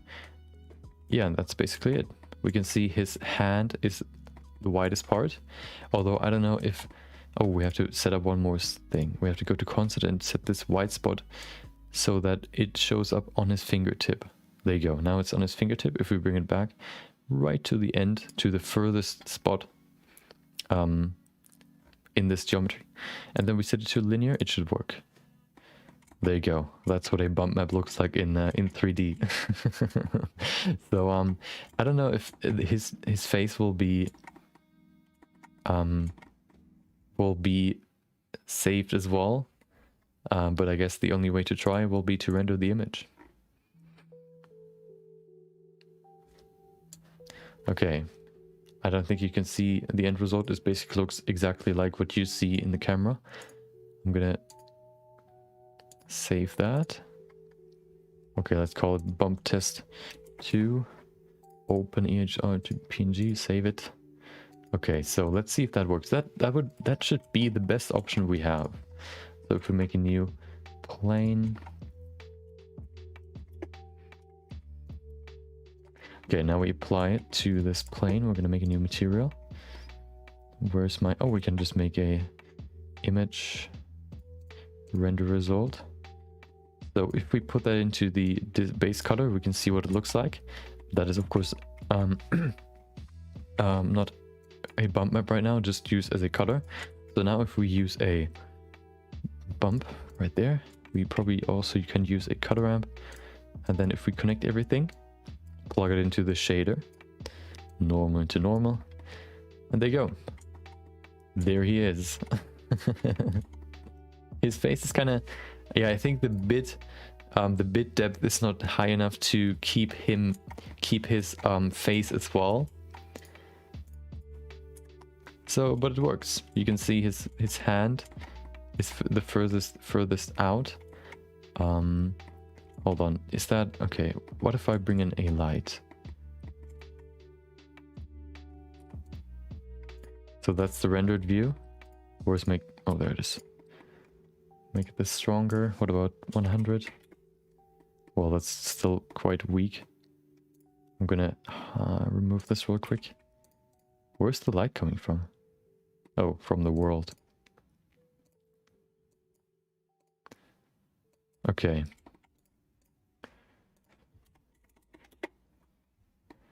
Where's the bump? The bump is gone.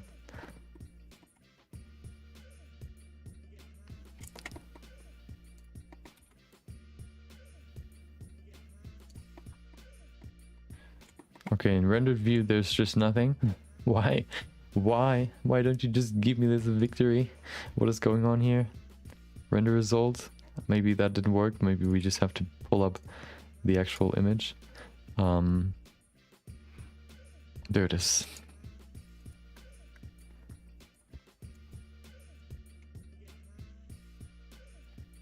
Ah, there he is. Look at him. Just like Han Solo. Okay, so we've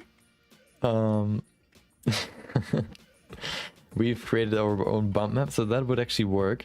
We could now use Roberto to create our own marble freeze. The only thing that we can't really capture, I guess, because of the bit depth, would be his face, although you can kind of see his eyes. We could maybe also play around with the settings a little bit. Before I do that though, I want to make this stronger. Power 5000 maybe. Okay, so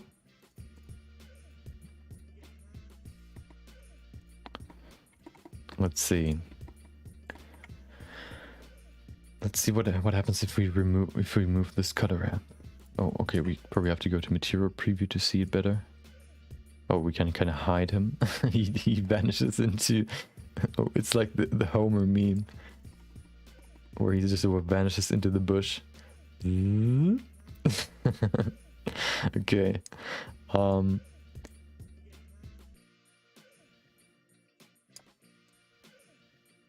look at that. If we make it stronger, we can even bring out more volume. Look at that.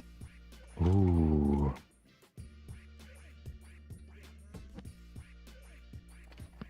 Look at that, and that's him. The only problem is his hand is too wide, too far out, that it kind of remove or makes it like flat. What I want to do is I want to render this as a 32-bit image. Maybe that helps with the overall with the depth. So or what we could also do, we can just create more depth by just pulling this back to the front, removing this gray spot right there. Okay, so what if we just set the darkest spot right there? So we yeah, I'm just gonna try whatever. I don't know how to explain it. I want to give it more depth by grabbing the lowest value, and it starts from the lowest value rather than from the midpoint, which is 0.5. So we double the depth that we have available. Okay. So where's constant? Okay, where's his fingertip? There it is. We probably also have to scale it down so that it's not as wide. Okay, well, let's try that first. So if we put this to... No, hold on. Yeah, let's keep it there maybe, and then we scale it. Before I do that though, I'm gonna move it back to linear. So, okay, hold on. So now if we scale it on the x-axis, we can make it... Is it the x-axis? No.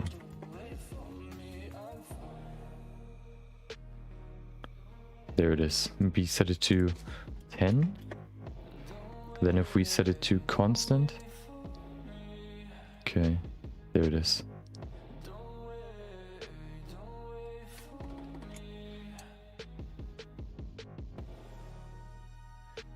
Maybe this works. I mean, it will work, but we have to just fine tune it now. Okay, set it back to linear. Okay, it's too scaled. Wait, what? Okay, no, that doesn't work. So let's set it to 3 maybe. Bring it back.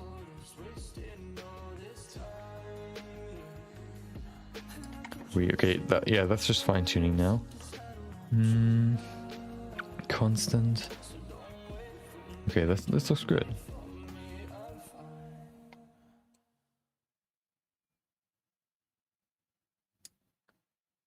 Okay, like this. So now we have more depth going from basically double the depth, which should help us with the detail.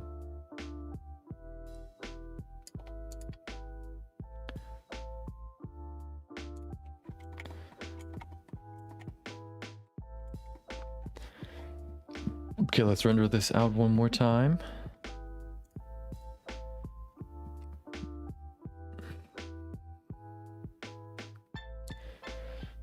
Okay, so it's rendered now. So if we put it into... No, I have to save it once more. Let's save it. I'm just overriding the previous one. Although, hold on, where is that one? Oh, there it is. Let's call it test 2. 2. Okay. There it is.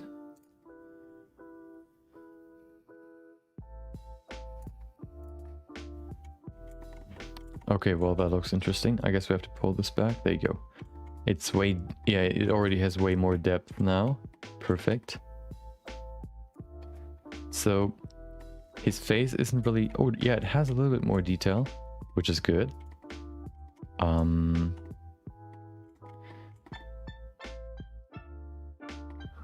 His hand has more detail.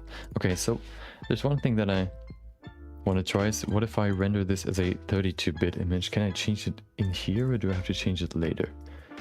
No, it's in here, right? Load full. Okay, let's render it one more time, and then I'm gonna save it as a 32-bit image. Maybe we could even increase the depth even more. Okay. Image, save as. RGB, yeah. Color depth. What is that? 32. Okay, PNG. Compression. Oh, it's already at 16. What if I keep it as an EXR? Open EXR. Zip. Yeah. Okay, let's save it as an EXR then. Okay. Let's try that again. Can we even use EXR in this?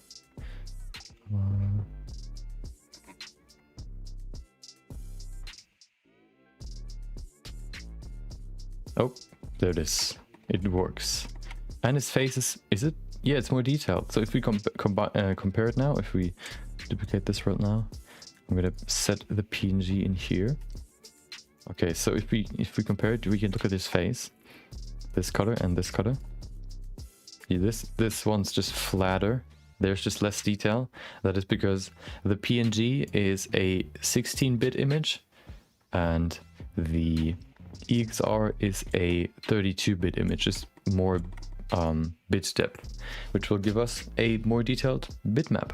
So I guess the best way to do it would be to create my own or our own marble freeze, and then we can use that. So we're gonna just make, I guess, like a cube, or fill the camera with Roberto marble freezes, and then we can see how that turns out. So that's what we're gonna do now.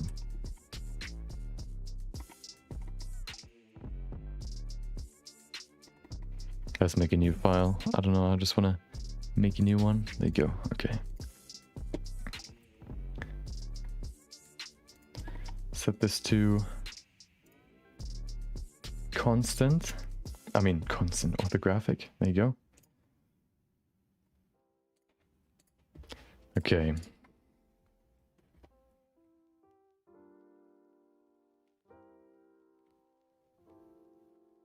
Okay, good. So let's show it to me. There you go. We need a cube.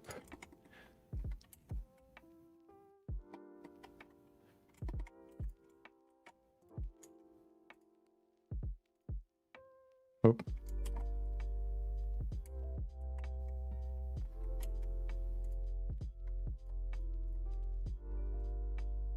Okay. Let's make this cube fill up the whole thing. The whole camera view. There you go. I'm gonna separate this into multiple pieces. How many should we do? So if I put in 1, 2, 3, is that enough? 4 rows? Maybe 5. The close, of course, I'm gonna do it like this for now. Maybe 5. 1, 2, 3, 4, 5, 6 actually. Yes, let's do 6. Okay. So now we're gonna make like a small steps to actually be able to see what I'm doing here.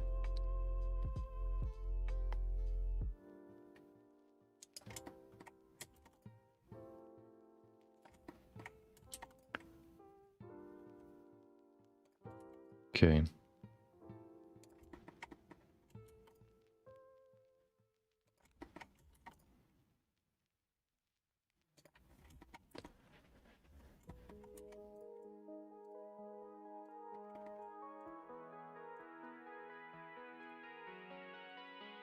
This weekend we're gonna get hopefully most of all the remaining trash in my grandparents' old house out of there so that the new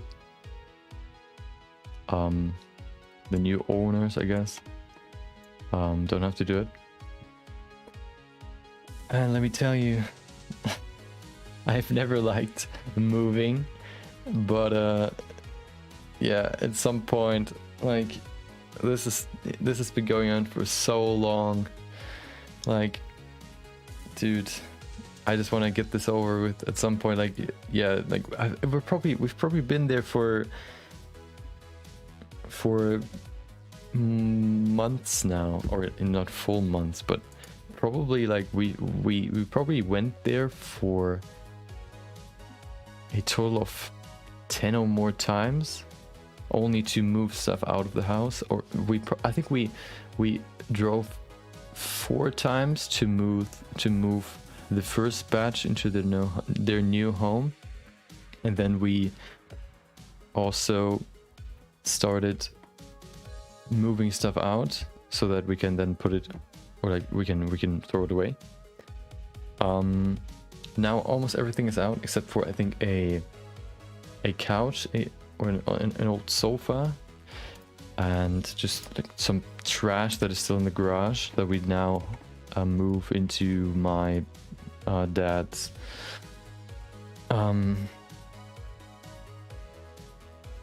what is it called? Hold on.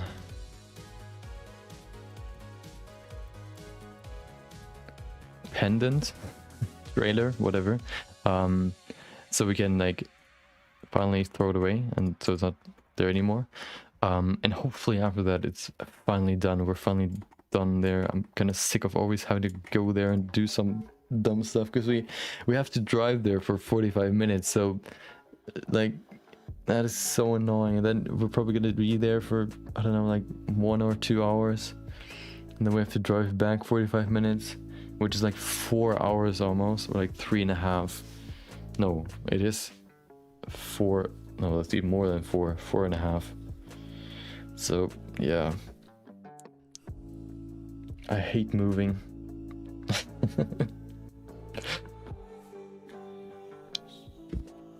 You know, if I move at some point, I would want it to be, of course I can do that now because I don't have that much stuff that I would like to take with me.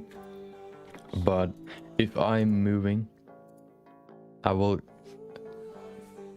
put everything, or like put everything in boxes so that I can do everything in like one move. Just collect everything already, like prepare, and then grab like a, I don't know, like a trailer or whatever, put everything in there, and then just everything in one day and move everything over. Maybe 2, but not like multiple weeks, dude. That is, oh my god. It's just so annoying. But I mean, hopefully it's done after this weekend.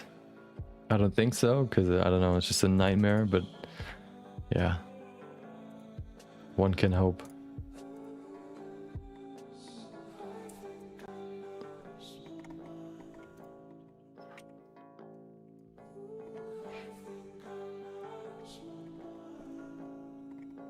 And I think we even have to go there twice, because we cannot, I think we can't even get everything in at once, so we have to drive back again and then do it again. Oh no. Okay, let's concentrate on this now. Okay, I'm gonna pull up a reference for this. I'm gonna go ahead and okay, let's see what marble freezes could we use. Let me see if I can find a good marble freeze that is not lewd. Or has any nudity as reference.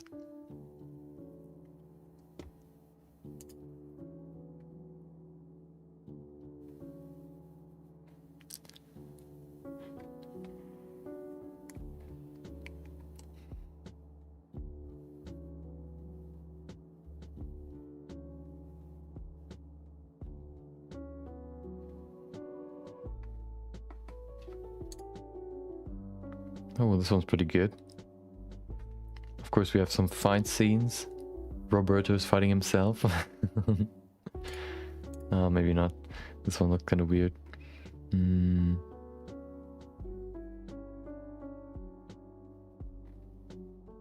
Oh yeah, we can just use the one that I already had. Okay, let me pull it up.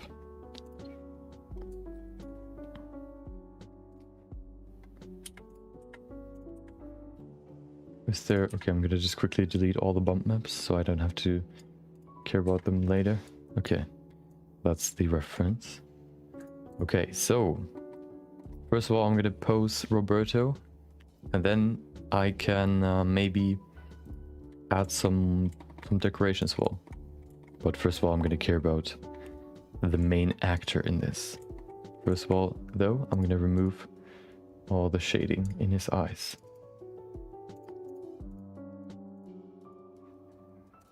Okay, so let's see.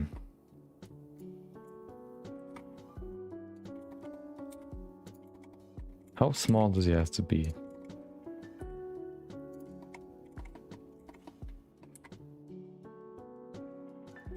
And it's usually like I kind of make plans for the weekend, and then it's like, oh hey, we have to go back and do some more stuff there, and I'm like, oh well, my plans are done now. I have to, like, plans are destroyed. I guess that's okay. I guess the best, like, yeah, like, it's just frustrating. I'm someone that kind of just plans everything in my life, and if the plan gets interrupted by something, I'm always getting kind of frustrated, especially if I know about the interruption for like a day or so, or maybe even an hour earlier. Like, oh well, we're gonna go there. You have to come with us. Okay, I guess. Yeah, it's just, I don't know. Okay, so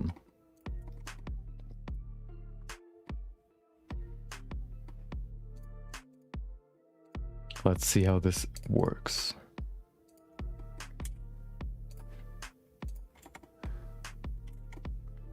So they have this weird, of course, they have this weird 2D, 3D perspective in the freeze, which means if they look in a direction, usually only their face is looking in that direction, so like this, but then their body is like facing forward, and then if they want to move in a direction, they would basically just do this, so as if they would like go like this. Yeah, so that's one thing we have to keep in mind. I'm gonna drink something real quick. Some water.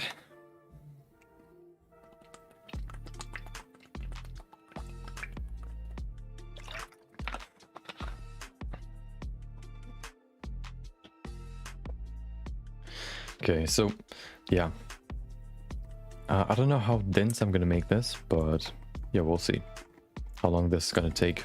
The first row, I guess. So okay, so what can we make here? Yeah, I'm just gonna test out some stuff, I guess. So welcome Dante Cortez, welcome. Hope you had a great day so far. I don't know what you mean with Gonos at CG Den, but thanks. I guess that's Spanish. Hold on, let me translate it.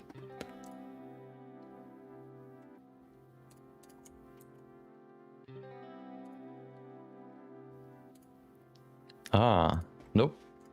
I do not know CG Den. Okay, so let's see. Maybe he could talk with somebody else. So let's see. I'm going to rotate his upper body a little bit. Maybe his hip as well.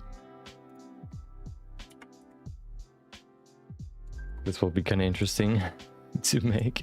Okay. Then his feet.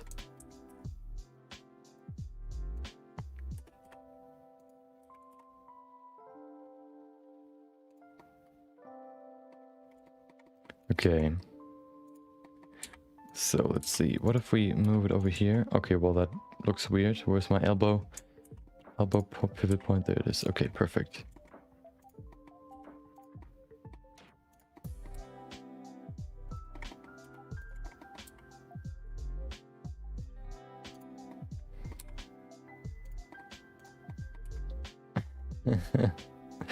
Okay. Pull them up. Okay. Yeah, I mean, yeah, I don't know CG Den. I mean, I can pull them up real quick. Maybe I've seen some of their work before. Hold on. CG Den.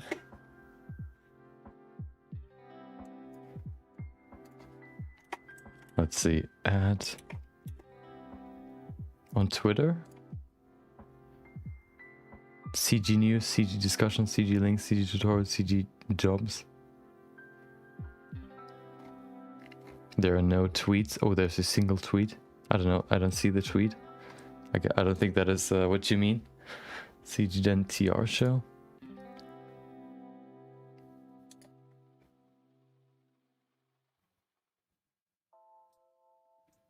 Yeah, I don't know. Never heard of it before. Sorry. Hopefully, yeah.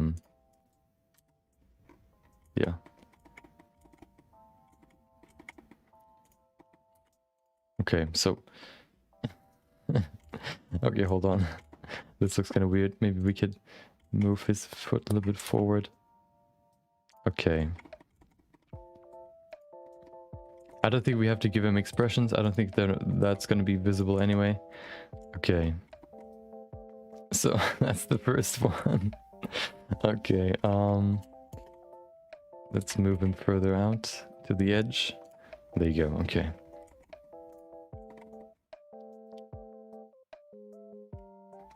Let's do the next one. We're gonna put this into non-selectable. We're gonna make this non-selectable so I could just grab him, duplicate him. Okay, yeah, just... Okay, well that doesn't work.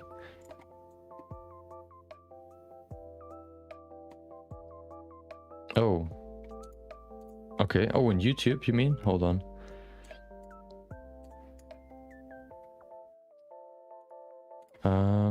CG Den. No, yeah, I don't know. I mean, if you have any questions, you can always ask me as well. I don't know, maybe I can answer you. Yeah, I don't know, maybe they decided to just remove their channel. I don't know.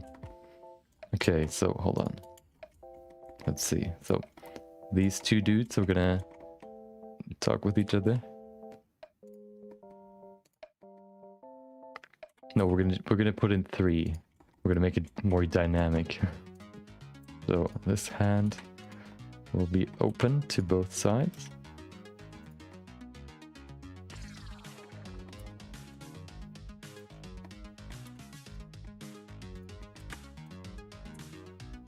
Okay.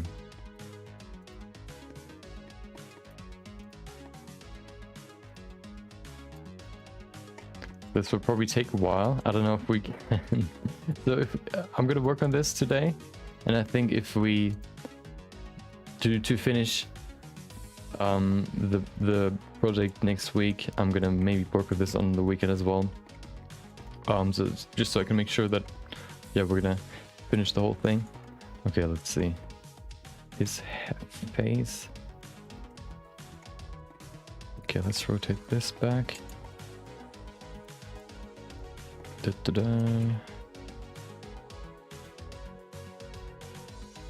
Okay.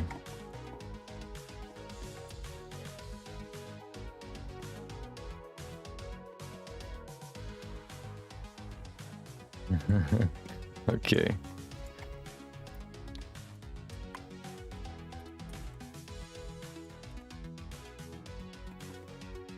He could look in the other direction. There you go. Okay, perfect. So those are the first 2. Oh my god, I don't know how many I have to do, but it's gonna be a few. Okay, let's do the next one.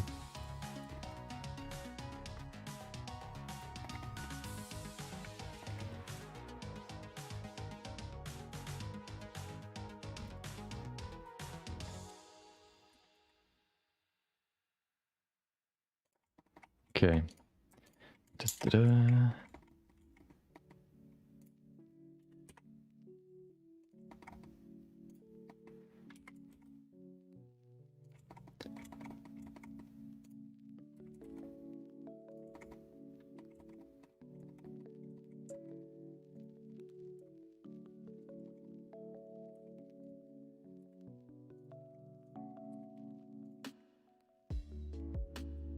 Okay, let's see. Trying to make this pretty quick. Of course, it's just like a small detail, so you can't really see the the very small details anyway. But still, should also not be. Oh, shouldn't look rushed at least.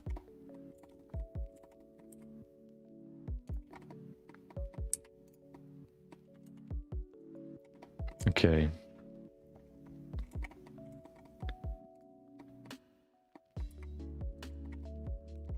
Oh yeah, we could put that in as a small Easter egg. Okay, there you go. Those are the first three, the trio. We could also just make like 5 different or like 10 different duos and then just copy them all over the place and make them like in a different order so they look unique, but they're not really. You're not gonna really see it in the end anyway, but yeah, we'll see. Okay. So these very flat spots we can also fill with some, I mean, some decoration, but we're gonna care about that later. First of all, I'm gonna care about the dudes. Okay.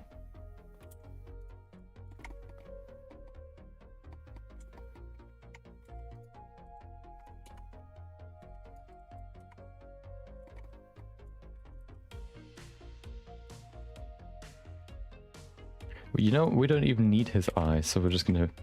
Oh no, I need him. I need the eyes, actually.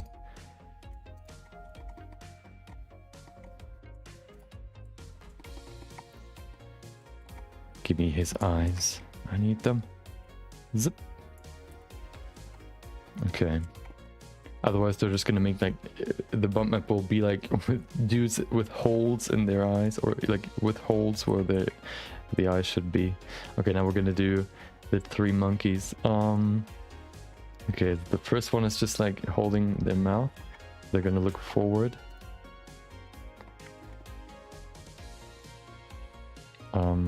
Okay. Da-da-da.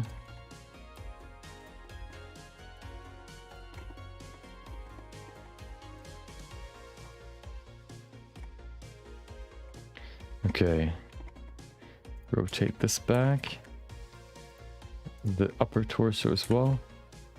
Okay, the hands. So his face has to face forward. There you go. There he is. He's dreading what's about to come. Okay. Okay. So the first one is holding his hand in front of his mouth.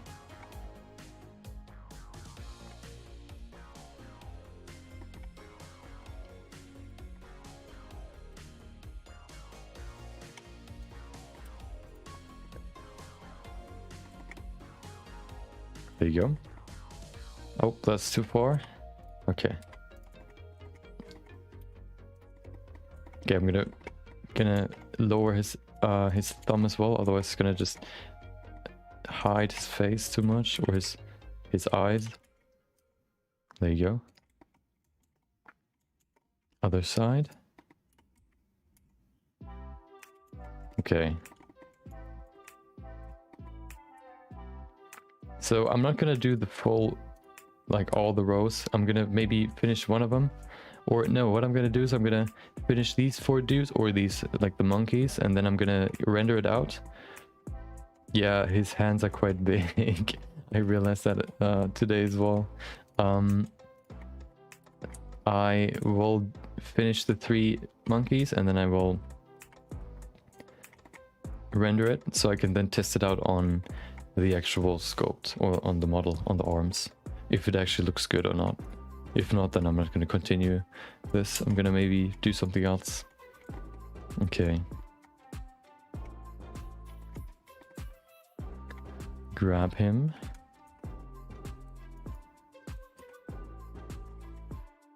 So the next one is, what is it? His hands, I mean his ears.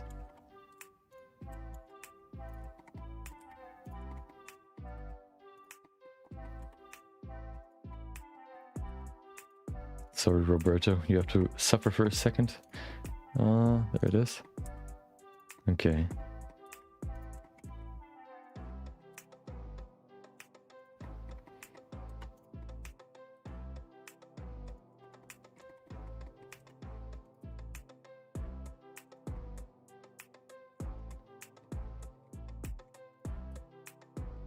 There you go. Other side as well. Oh, wrong direction. There you go. Okay.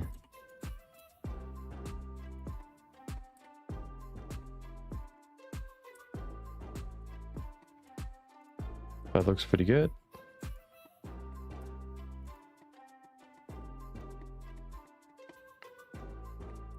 Okay.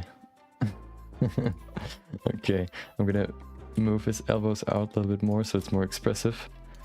There you go.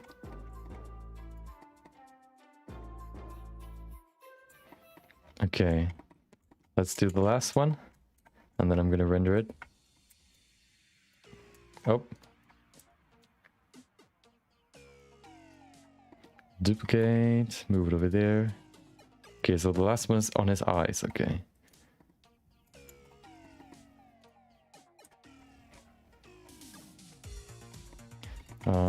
Okay, his eyes are just in front of him. There you go.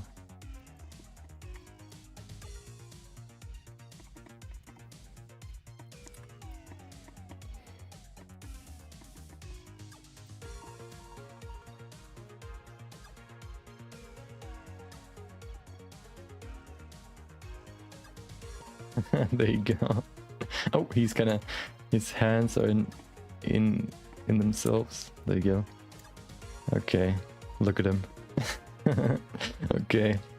Okay, let's do a quick render, and then I'm gonna save this first. I don't want to lose it now. Let's call it Marble. No, let's call it Roberto Marble Breeze. Okay, so we need the shader.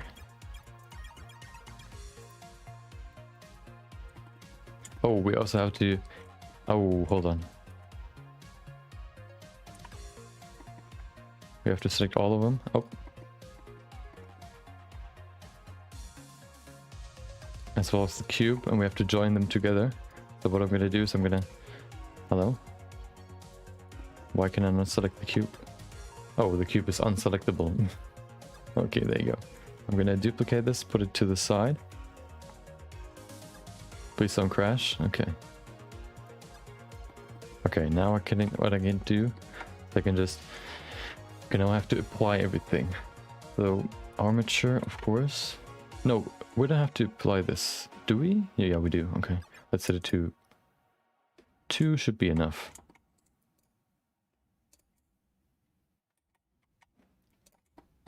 Apply. Nope, that was wrong. 2. Hope Blender doesn't crash if we have too many Robertos. Okay.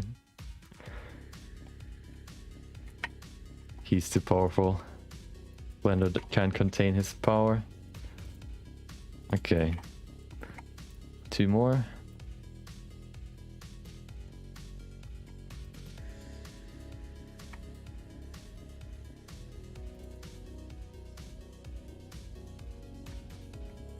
Okay, so now what we have to do is we have to select him and his eyes as well.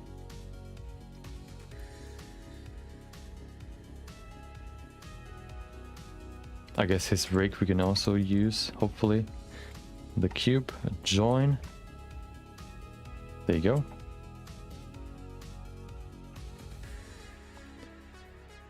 Okay. Now we can go into material preview. So let's see, we need the, oh, everything's deleted. We make a new one. The same gradient. Mapping. There you go. Set it to 90 degrees. Put it to object. And there you go. Okay, so now we have to bring back the white part. So I guess we have to scale it on the y-axis. Yeah.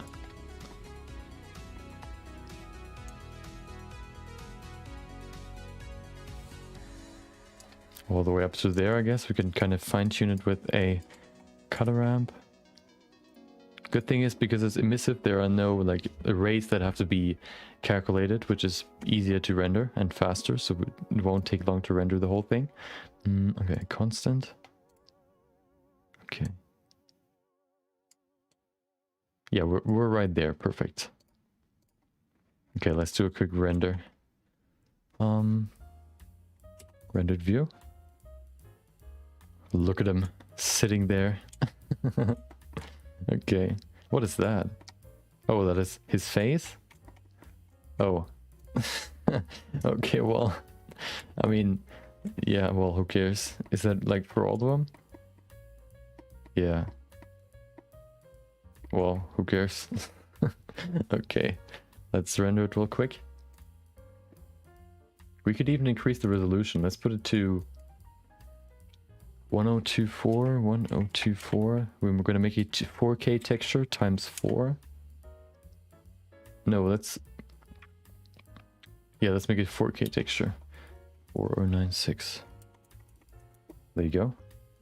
Sampling isn't really necessary. Save. Render image.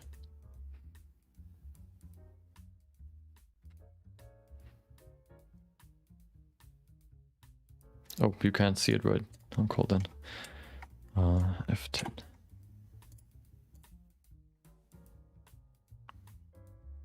Okay.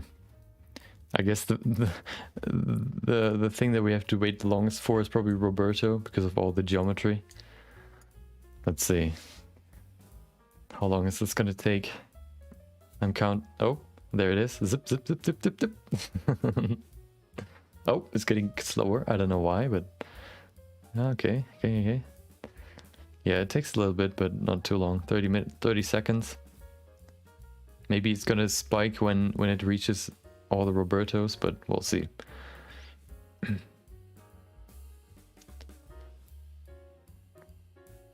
Yeah, 3D is my hobby right now. I mean, I also do it at work, but not that much. Maybe I plan on maybe switching this year to a more 3D focused or 3D and video focused job. But I still have to send the application or the the application. So maybe it's gonna be a little bit more than a hobby. Maybe I think so far I've done like 2 or 3 projects where I've used 3D as well. Oh, you can see his teeth. Okay. Oh, welcome, Thai Pets.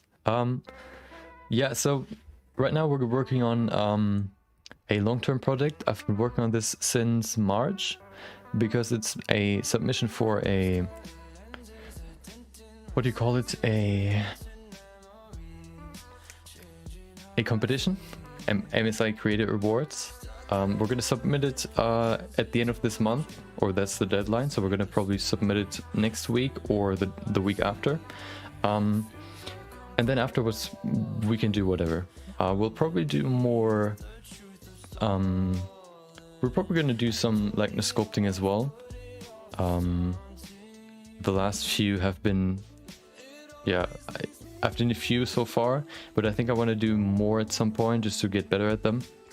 And kind of, I don't want to forget what I learned. So yeah, we're definitely gonna go back to it at some point.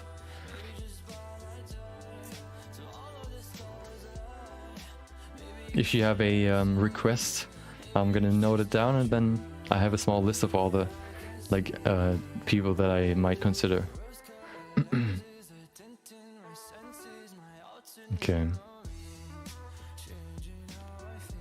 Let's call it bump test. Let's call it Roberto Rees Bump 1.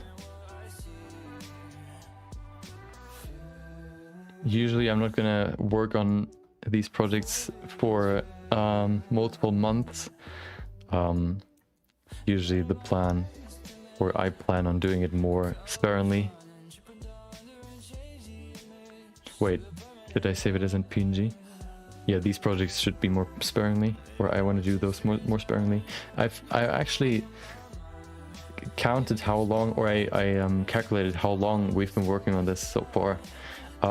So if you kind of take the amount of streams that we've done so far, which are 27 I think now, which is not a little bit more than what I've calculated, and we kind of say that every day we've been working on this project for 3 hours roughly. Sometimes it's less, sometimes it's more, I think. I don't know if we ever worked more than 3, but I just took 26 or 27 times 3, and it was something around 57 hours. I think that's still faster than the last long-term project that I had, or the last, I guess, benchmark project I would call it, where I can test my sculpts. Last year, so we can compare it really well to the one last year to see how, in which aspects I've improved. The one from last year, I think I've been working on that for longer than 57 hours, but I don't know. There was an add-on before at some point that showed me, or that tracked the time that you spent in a project, but I think that is too old to use it in the newest version. Okay, let's see. Let's save this. Open this one. Okay. There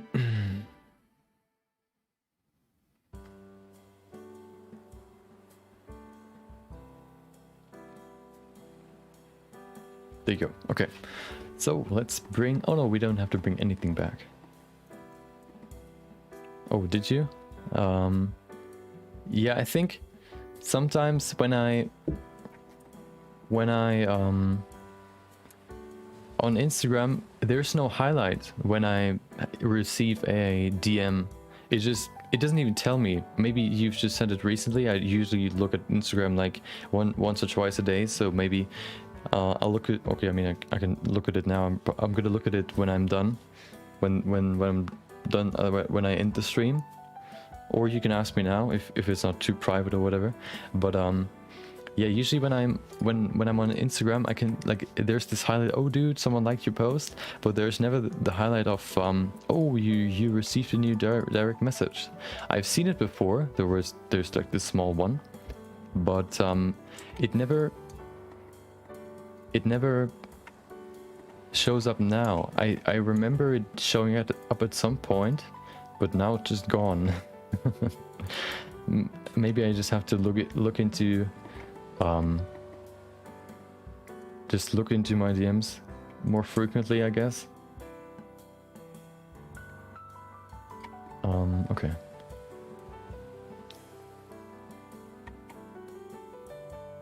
Disabled? Wait, what? Oh, wait, why is it even there? Okay. There you go. Yeah, I'm gonna make a quick note to remember that I'm gonna look at it, and then I'm gonna do that. Hold on, let me see if I can. Okay, if I open it, nope, there's nothing.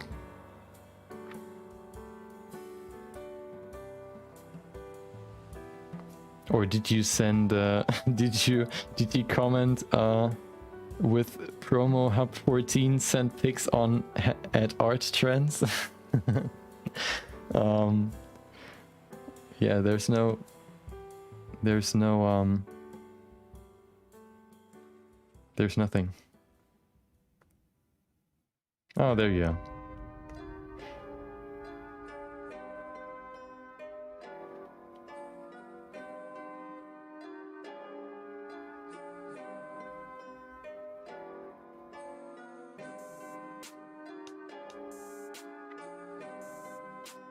Okay, yeah.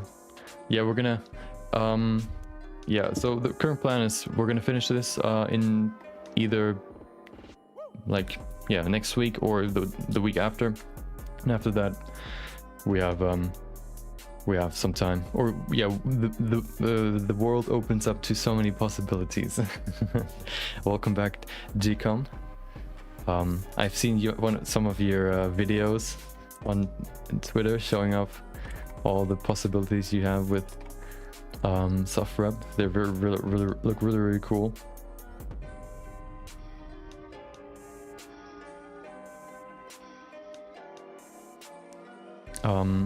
Yeah, welcome. Hope you had a great day so far. I'm getting distracted by ADM. Okay. Yeah, like the foot, I was kind of surprising that the foot actually had kind of good topology with the, like, going from one foot to the next one, but of course you kind of want the face direction, I guess, to be going up the leg. Yeah, but they're very entertaining to look at. Okay, let's see. So I'm gonna quickly just go ahead and make it quick.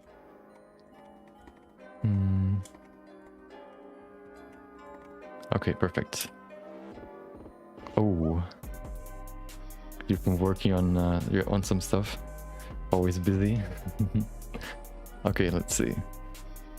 So I wonder if you, okay, maybe you have an idea.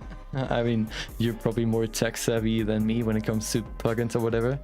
Can you imagine if it would be possible to create a plugin that can convert meshes into bump maps? So my current plan is, I'm going to show you what I mean. So what I want to do is, so I finished the sculpt. Hold on. There you go. That's the finished model. Oh, hold on. There's one thing missing. There you go. Nope. There you go. So that's the finished sculpt. So what I'm planning to do, I've already modeled or added materials to everything. Yeah, I already have I have a workflow now, but it takes a while to set it up. And I thought maybe there's some sort of way to automate it. So you can see I've already applied materials. So now today what I wanted to do is I wanted to do the material for the cover, for all these cover pieces. If I remove this, sculpt. Yep. So if we look at the cover right now, it's just white. My idea was I wanted to make it, like, I want to give it some detail, give it some, hold on, I have a good reference image for that, what I want to put in there. So that was the reference image that I had. So in this one you can see, hold on, in this one down there you can see some, I guess, paintwork on the hand on these cover pieces. That was the main reference that I had. What I want to do rather is I want to kind of create a bump map that kind of creates the look as if you would carve images. Yeah, you would carve something into the cover, into these cover pieces. So my idea was to create a marble frieze. Hold on, let me show you if I have one right here. A marble frieze is basically a 2D, 3D image. It's a sculpt that is set up like a 2D image, like this. And my idea was basically to grab an image of a marble frieze, turn it into a bump map, and then apply it to this arm so that you have, like, basically the marble frieze as if it was sculpted into the cover piece, to give it more detail and just make it look more Greek. Right now it looks kind of, I guess, boring. The solution I came to was that I grab, what I do is basically I grab a cube, as the base of the I create my, so the base idea that I have now that actually works is I grab this a cube as the marble frieze background, and then I create my own marble frieze with my rigged model. I could, for example, then use, I don't know, a sphere. There you go. Hold on. Oh, sphere. We can just quickly align them. Line tool. There you go. So I could put the sphere in the front, and then to create a bump map, a custom bump map for this, what I can do is I can join these two things together. There you go. Now they're joined, and then I can create a material, which I'm going to call trash, so I know that I can delete it, which I can then use using a gradient texture, you can see what the gradient texture looks like. I can use the gradient texture to create a bump map, because I guess you probably know how bump maps work. Parts that are white poke out the most, and then parts that are black go into, or I go deeper. So you can use the gradient texture to create your own bump map by using a mapping node, putting it to object, rotating it by 90 degrees, and then just moving it. If this is supposed to be the base, the front face of the cube, you can move it all the way to the front, and that's your own personal, or that's your bump map. So my plan right now is to create my own marble frieze as a texture in a new file, and then I can apply it to this cover. So that's what I'm gonna try right now. I'm gonna do a quick prototype to see if it actually looks good. If it does, then I'm gonna continue my project, or yeah, the plan. You can see some mechanical muscles here with this fiber, which actually is pretty easy to set up, and these things are curves, so it doesn't matter how long you make them or how big they are. They're all gonna look like this, the fiber in the center, and then these edges on the side.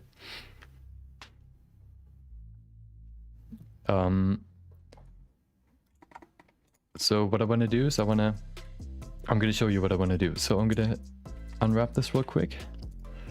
Perfect. Now I'm gonna pull up my image that I need. I already made a prototype, which is called Roberto Frieze Bump. There it is. Let me just quickly pull it up. There it is. You can see nothing because it's the wrong image. Wait, where's my image? There it is. They can see I've already started. So that's basically I've done the same process here. I've set it up so that the part that is the furthest out from the face of this cube will be white, and then of course the face of the cube will be black, so I have the full depth in there. And you can see I've set up a few Robertos, so now I'm going to apply that as a bump map to this cover, and if it looked good, then I'm going to continue with my plan. I want to quickly change this to the UV editor and set up the UVs. Which one are the ones that I need? There they are. Oh. Okay, I'm gonna put those over there. Let's see if that looks remotely good. Hold on, I'm gonna make it smaller. There you go. So, and my idea was kind of, if you could somehow, I don't know, like you could make a plugin that creates a, oh well, you have Suzanne here, and then you can use a, I don't know, like an overlay. Oh, you have this one, for example. Okay, the beginning of the bump map starts right there, and then, oh, there you go. It starts right there, and then, hold on, what is going on? Why can I not, oh, there you go. Okay, so, okay, that's the beginning of the bump map, the darkest spot, and then I can go all the way back to there. Somehow, kind of putting some sort of mark, maybe with empties, maybe with something else, onto this geometry, so that I can then apply this gradient automatically to the to the object, maybe as a material, so you can create your own bump maps. Maybe the problem that I have is kind of very specific. But yeah, I don't know, maybe there's a way to make it easier, or maybe even to automate it. I don't know. Yeah, you can, I think, yeah, you can also use the mist pass. I think using a gradient map is just more responsive. So that's why I used the gradient map. Okay, so if I go to material preview, nothing is there, of course. Now it's there. Oh, look at them sitting there. Okay, so now what if we, oh, is it a PNG? I saved it. Oh no, I wanted to use an EXR. I mean, for research purposes, it doesn't really matter. So now I can use this as a bump map.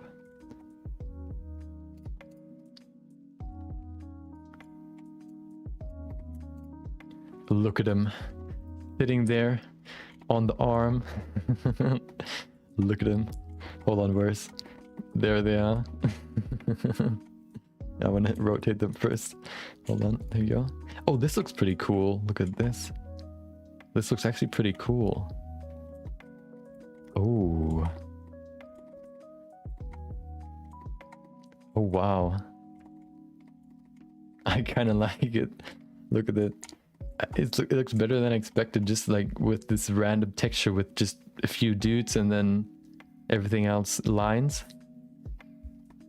Hold on, let me go to rendered view.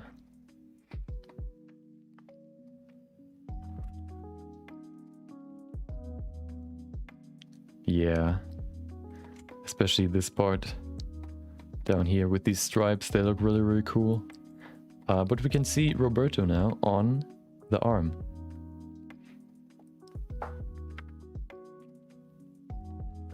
What do you, yeah, my, what do you mean with your topology looks?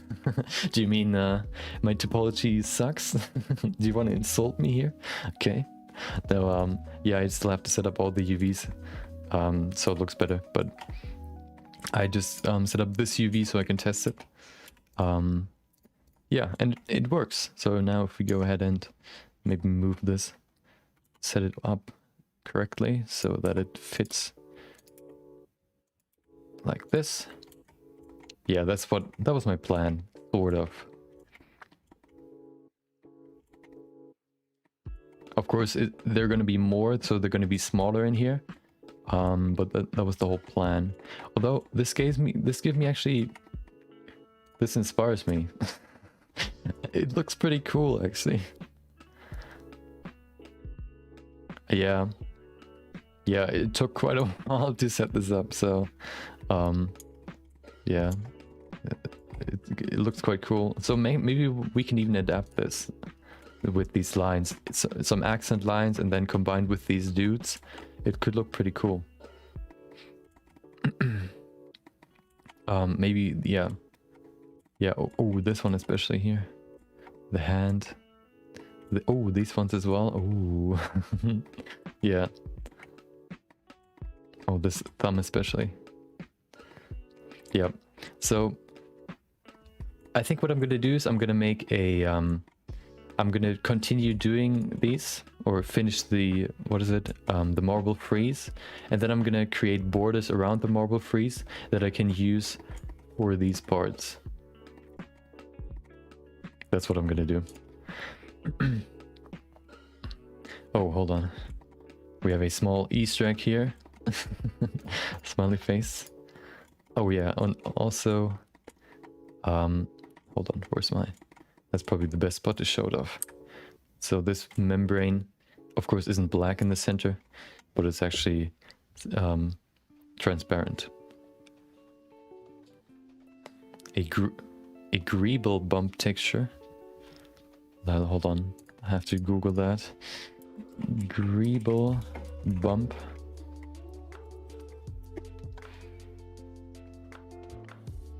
I don't know if that fits because it's so geometric. I think Greek art is more about keeping the human or like organic shapes trying to make it look realistic and keeping like, yeah, recreating human forms.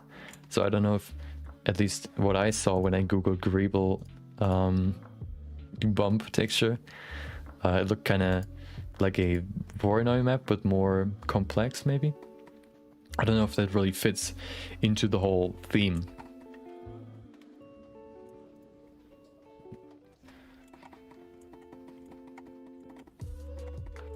And then good thing is if I save this as an EXR, this is also going to be more detailed, so we can actually see his eyes. It's also the only problem with bump maps that I have. I think that it's just because of the bit depth. They look very bumpy, as you can see right there. You can see all these individual steps.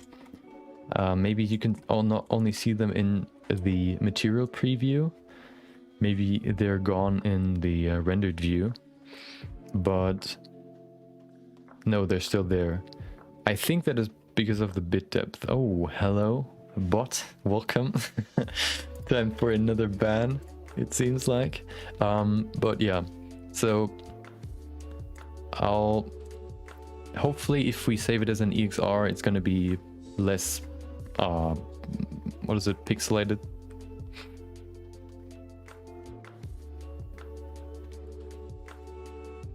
Yeah, I mean, it's gonna be small, like they're not gonna be this big. They're gonna be, so you can see how much still I'm gonna have to add to every row. So they're gonna be maybe like a third or like a half the size. So we're not gonna see it that well. It's also a 4K texture. If I maybe make it a 8K texture, it's gonna probably be smoother. Okay. Da-da-da.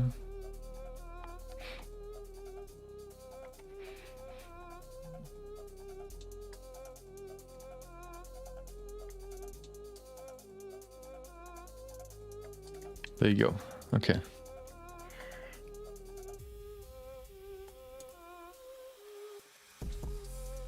Yeah. So, okay. Perfect. Does he? What? Why? Oh, you mean because of his eyes and his mouth? Yeah. Look at him. I forgot to apply the modifiers to his teeth as well. I guess we could also just remove them because we don't see them anyway. Yeah, I have to remember this. This looks really, really cool. Okay.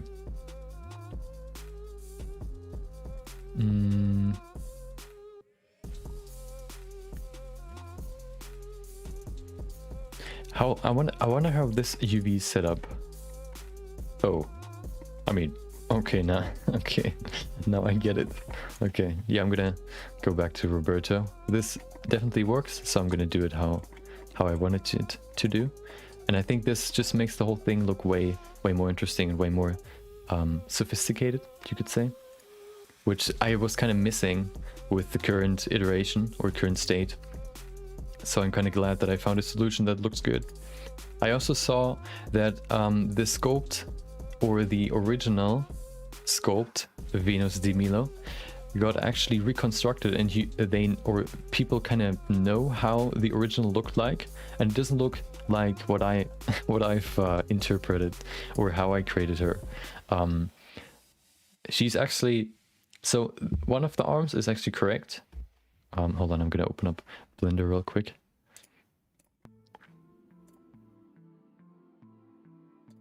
There you go.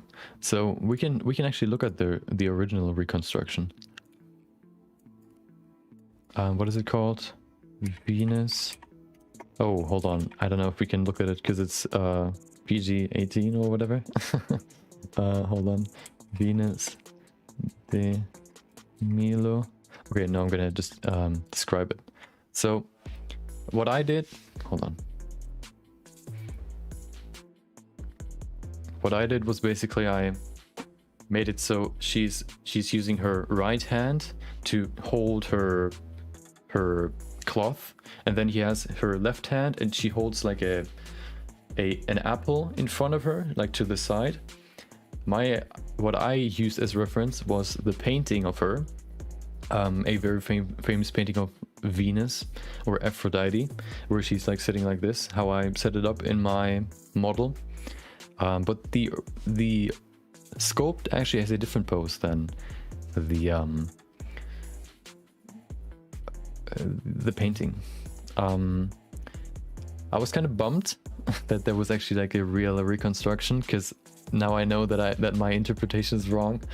But I mean, now there's no going back, so who cares? Maybe, yeah, I also think my version can be framed better, or like if she's holding an arm like far away from her, it's kind of harder to put everything into a good composition. So I actually kind of like my version more.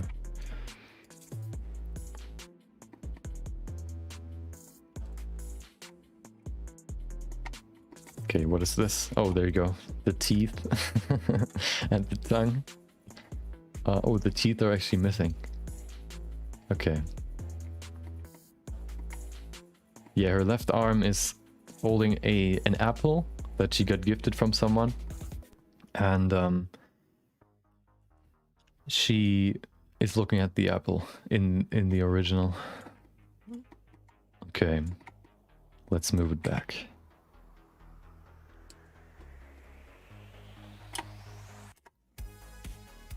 So if you have any ideas what kind of poses I should give Roberto, I'm always open for ideas. There's nothing I'm not gonna do. I mean, it's not. I'm not trying to make this like a Greek I guess, reconstruction of like a marble frieze. It's just supposed to be like dudes in a row doing some sort of poses. That's why I have these 3 Humpty Dumplys. But yeah. Oh, we could do, yeah. So I'm gonna fill all this blank space with something else as well. A pregnant woman. Oh no. I mean, I can't really. I mean, I could probably make him pregnant, but what I want to do is I want to bring something, or like fill this blank space in the center as well, between all these dudes, to make it look more complex. So I'm probably going to use curves and other stuff, and we could use Suzanne as well. Maybe we could put her like in the center, and then they kind of admire her.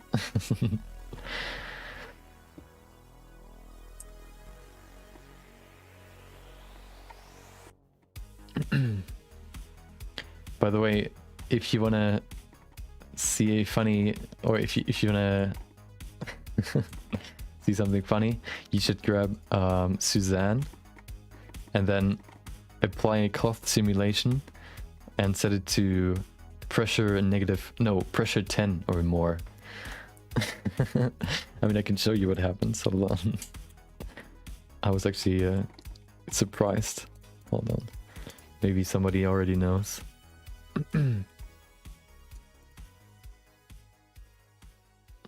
Okay, quality steps. Okay, where's my pressure? There it is. Set it to 10. So look at it. Look at what happens.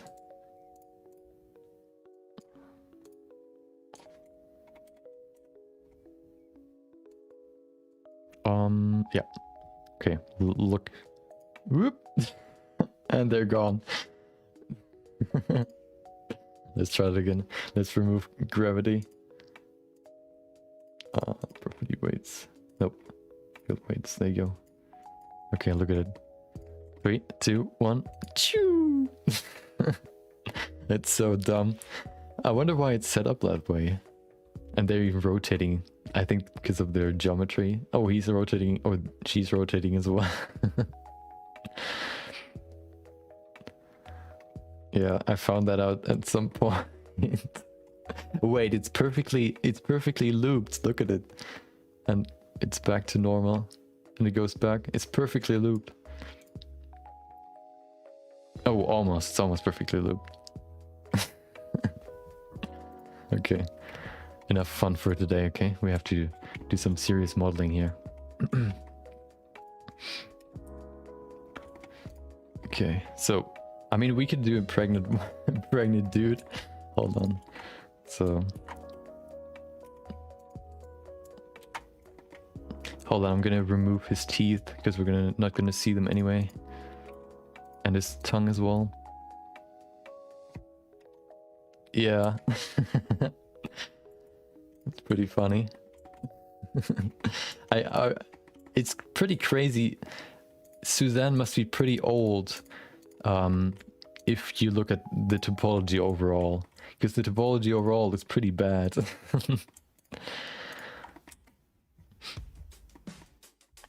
They probably haven't touched her since like Blender 2.1 or so.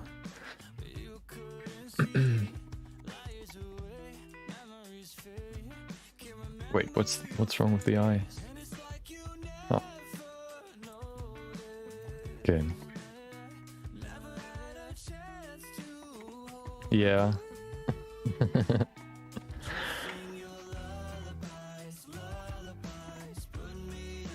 I saw your new version of Suzanne, the mature version or the realistic version. Looked pretty good. Was a good in what is it? A good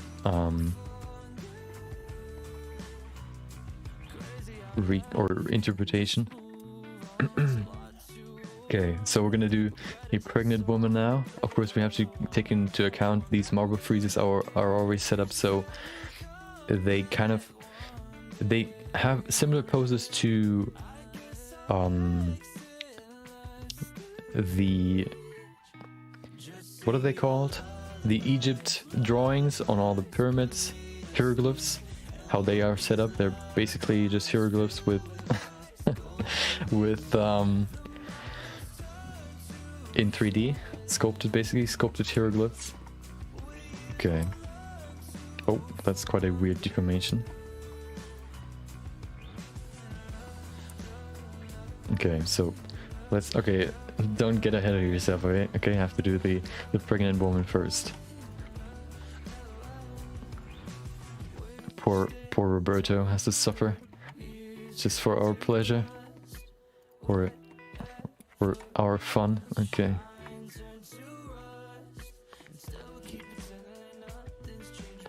You know what would be awesome? I mean, there's probably like some sort of plugin that can do this, but if automating weight painting, but I think weight painting is just one of those topics that has to be, I guess, annoying because it takes so long.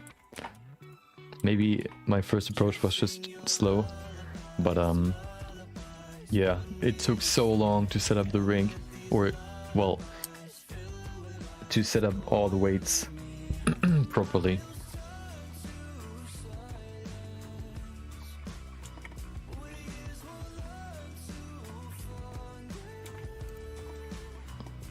Okay, so let's see.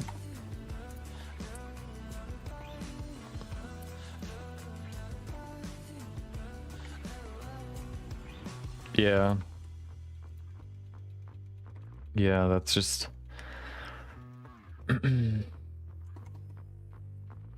yeah, the weight painting is just, I think it's too specific to really automate.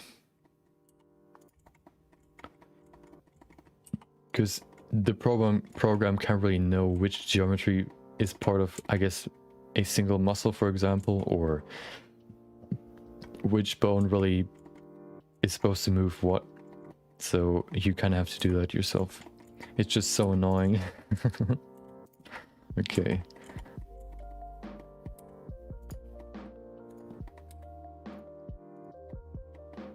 So he's just holding his belly. He's not gonna have a kid in his stomach. Okay.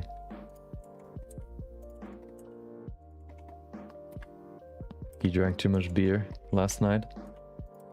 There you go. Okay.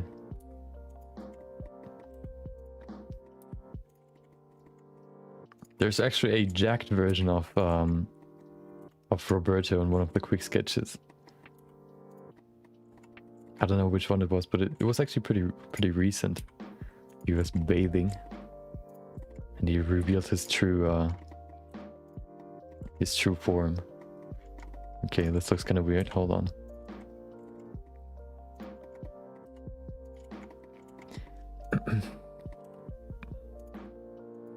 I think the first project or the first topic that I want to do after finishing this one will be like researching plugins that make working in Blender faster. I've seen quite a few people that like did some workflow showcases on Instagram. They had some very specific plugins that helped them do things faster. And I kind of want to do the same for sculpting, because I think there are a few steps that can be made shorter or like made faster. For example, like adding objects to the current sculpt, for example, or like, yeah, boolean. It would be cool if you could boolean in the sculpt branch or in the sculpt window, sculpt whatever. Okay, I'm not gonna move his hands. That's not gonna be visible anyway.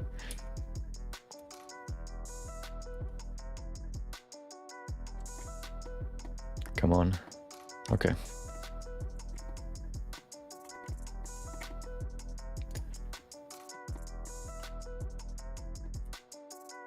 Okay.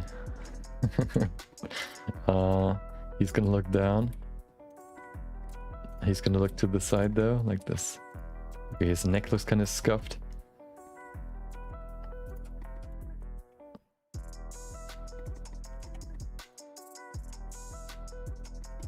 Yeah, I mean, yeah, it's just annoying to, for example, what I like to do is when I don't really, so I like to split up. I like to create a base mesh first if it's like if it's a pretty complex model. For example, for the long-term project, I first created a base mesh that I then post afterwards, and I would like to just, once I've posted, I would like to be able to just work on the torso first, detail the torso a little bit more, then just select the other object and then just say, okay, well, combine the two, just like how you could do it in ZBrush, and then you combine the two, and then it's combined. You don't have to go out of the sculpt branch, select a modifier, select the object, then apply the whole thing, and then it works. Maybe it doesn't even work because somehow the vertices are just in the wrong position, so that one of the objects is just gone, or yeah, it's just, sometimes it's just weird.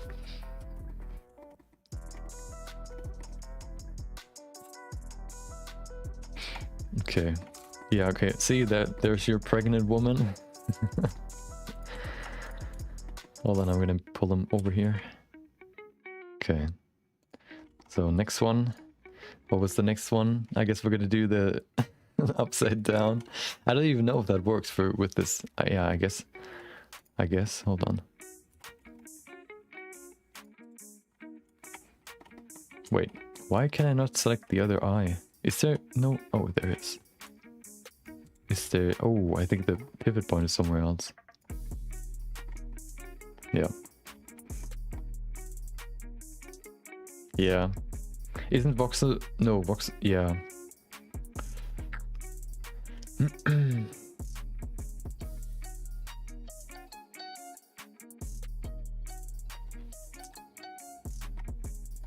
Yeah. Oh, yeah. You know, when you can just. Oh, yeah. That's another good alternative to booleans. Just basically, if you want to join objects.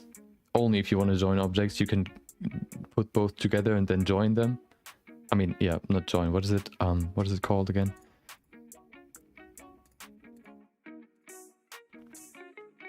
Union. You want to combine them, I guess. Unionize them. You can also just join them and then use the voxel remesher to combine them, or overall the remesher. It's actually pretty useful for sculpting, because in sculpting you're going to change the topology anyway. Okay, so this one we have to actually turn around. There you go. So he's kind of tilted. This is gonna look so stupid. Okay, he's not gonna fit in here because his arm is too long. Okay, he's gonna be a little bit. He's gonna be stronger than anticipated. I mean, we already know that, but hold on. So, okay, let's see how flexible this rig actually is. Okay, so. Okay, let's see. So we have to move his hand. Isn't his... Hold on. I don't even know how to pose his hand for this. Like this? No.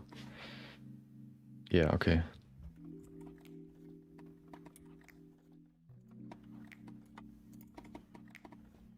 Yeah, that works. I guess.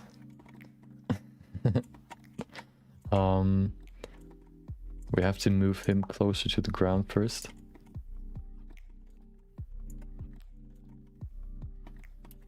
That's gonna be the maximum.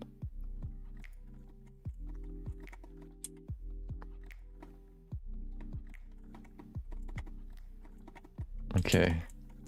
So next up, he's gonna look into the camera. There you go. So I kind of have to keep him underneath this cube.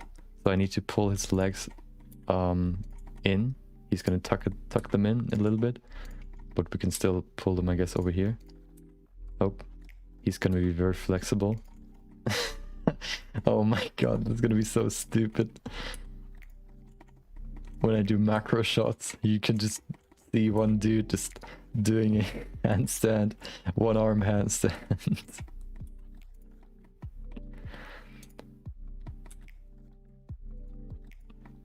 Okay, there you go. Oh my god. Okay, hold on. I have to bring this over here. Okay. Okay, what does the other arm do? Okay, he's just gonna go over here then. He's gonna hold or balance himself while holding onto him. There you go. Okay. You know, everything's fine. Like, okay, these dudes are just talking. Okay, well, how was your day? How was your day? These dudes are just acting. He's pregnant, and then this dude. Okay, hold on. We have to bring him a little bit more over here. Yep, that's good.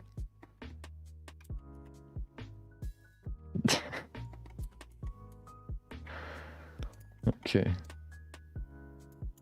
We cannot do too many goofy emotes because otherwise it's not gonna be. It's gonna look weird. What else? What is this? Dancing? Yeah, I mean that could work. Volleyball? Is that tennis? Oh no. Two dancers. Okay.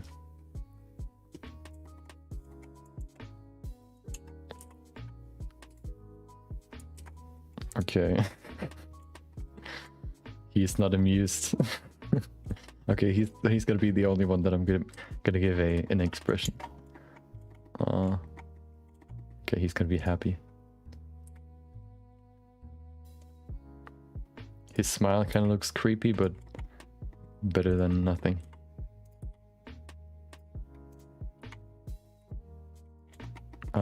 There you go. Okay, that's kind of hard doing it upside down. Wait, there you go.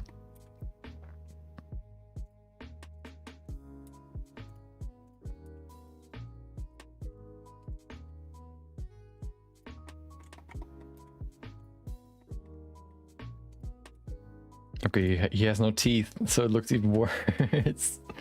Okay, whatever. There you go. Okay. Oh, his foot is too high. Oh.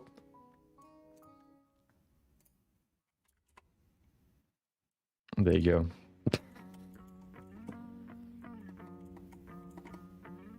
Okay. So let's do 2 dancers. We're gonna just use this one. Oh, you know. Yeah.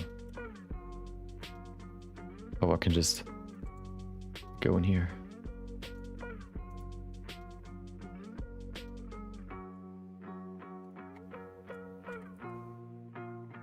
Okay. Okay, let's see.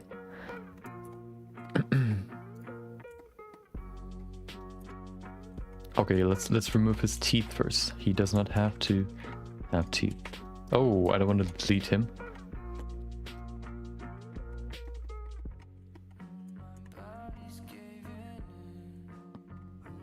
Okay.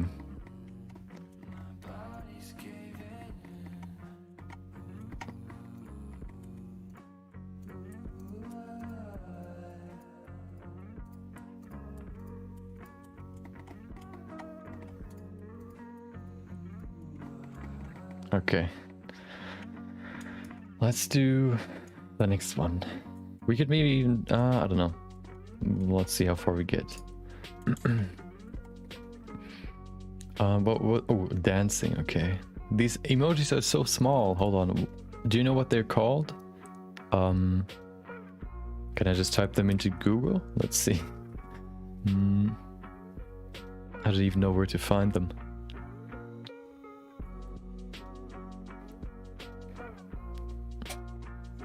Oh, we could do 2 holding hands as well. Or hugging.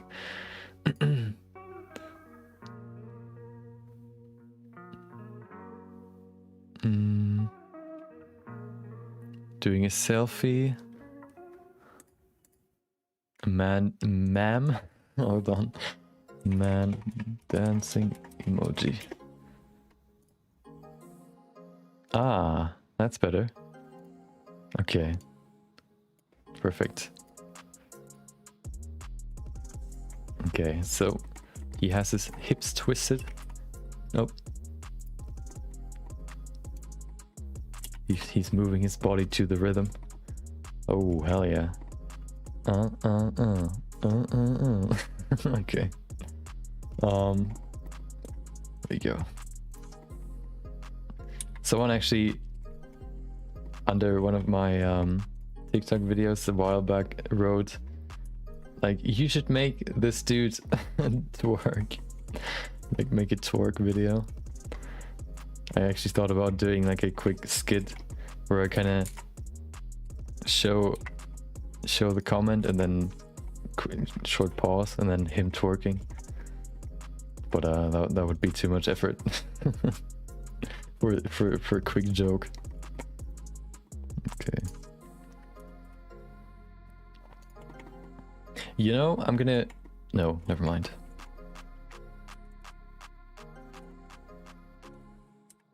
We're gonna break his ankles, but that's just how freezes are set up.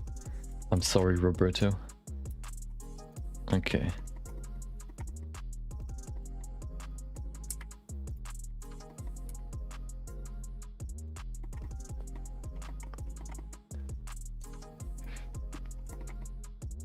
Hold on. Okay, now let's grab his hands. You can hear again. Okay, so this hand has to be up here. Hello. Okay.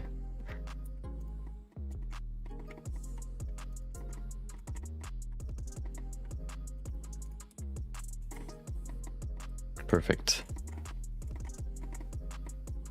And the other one should be down here. Okay.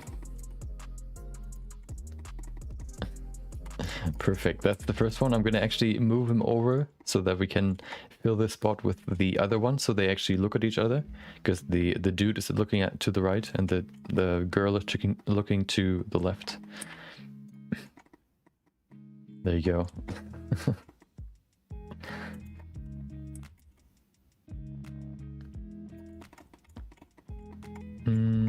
Let's grab this one.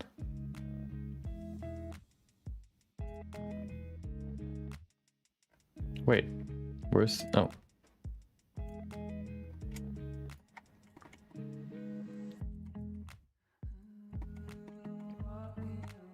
Okay. So it seems like this requires more work than what we have time for today. So I think I'm going to work on this over the weekend. So maybe I'm probably going to stream this as well, just working on this, chilling. Just how we do it right now. I don't want to announce anything, but maybe if you're interested in looking at me posing this this dude a million times, then yeah. Yeah, I'm probably gonna do that live as well.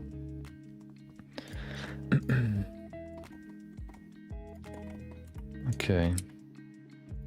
So what does she look like? I guess she's just dancing. What is it? Girl dancing? Woman? Yep.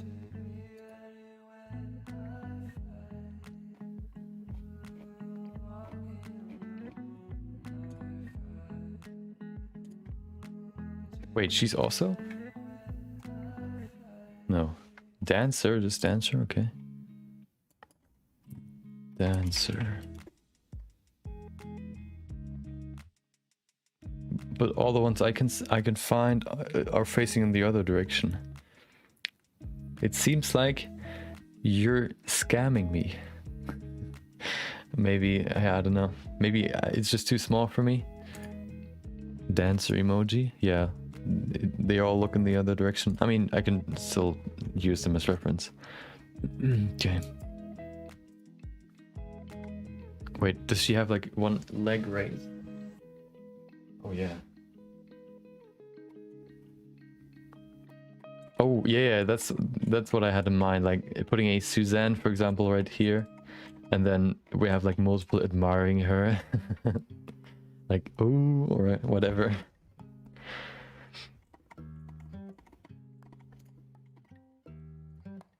It's so small in the end. We can put some. We can put some memes in there as well. Okay.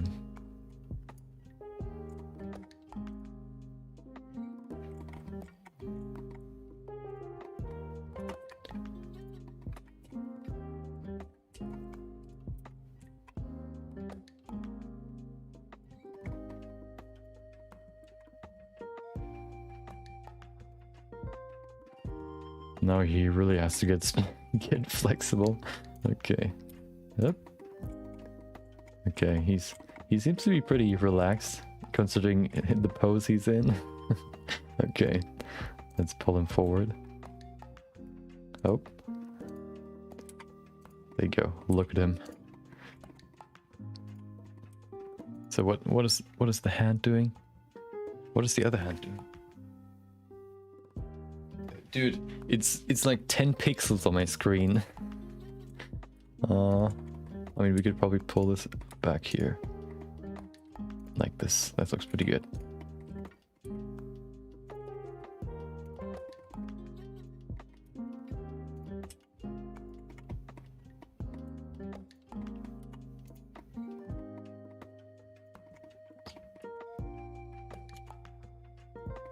Haha. Okay. This doesn't really look like dancing. It looks more like, I don't know, like, I mean, he doesn't really look like dancing as well, but what is oh, okay, now I get it. Okay, thanks. Okay, we'll have to change this a little bit.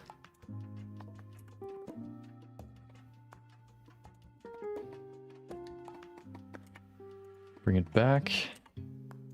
He's still gonna look to him, just so it looks like they're dancing. And then, yeah, I guess we can do it like this. I want to keep the silhouette clear, so I'm gonna move his hand underneath his elbow. The other hand will be, hold on, whoa, how does it look? Oh, down, okay.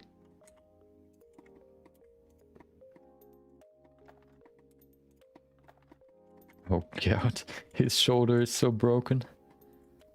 That's the weakest link of the whole rig, his shoulder. It's quite responsive. It keeps the volume pretty good in all the different poses, but I missed adding a a bone or some sort of control for the shoulder. I think, yeah, that those are the muscles that I've added. Yeah, there's definitely a, hold on, what if I move this? Okay, it just does nothing, I guess. Yeah, this bone is just completely responsive. Okay.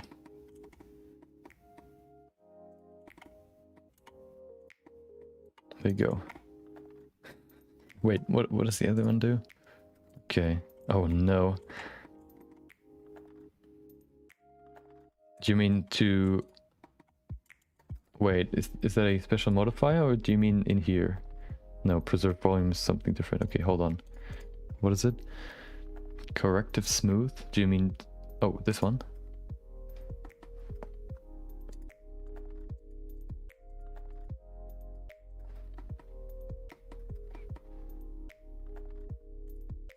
Let's set it to 2 and see what it actually does. Okay, I mean... The shoulder still looks the same, but it kind of fixes his head, actually.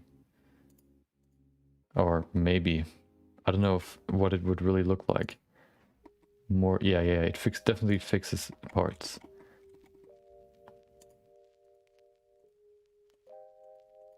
The difference, or the thing is though, usually this low res model looks worse than what it actually looks like in the end. So if I bring back the multi-res modifier, or bump it up. Oh, okay. I didn't know that. Perfect. I mean, that's the first rig I ever did, so I didn't really know that much about rigging, and I don't really like it, so yeah. So this usually looks a little bit better than the low res model, except for the wrist. I don't know why the wrist looks so horrible.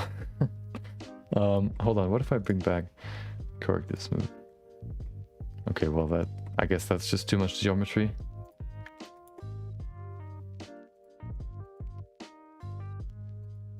Yeah. Okay. Good to know. Thanks for the tip. If I ever do another rig, then I know what to add. Okay, so he doesn't look right. Oh, his foot.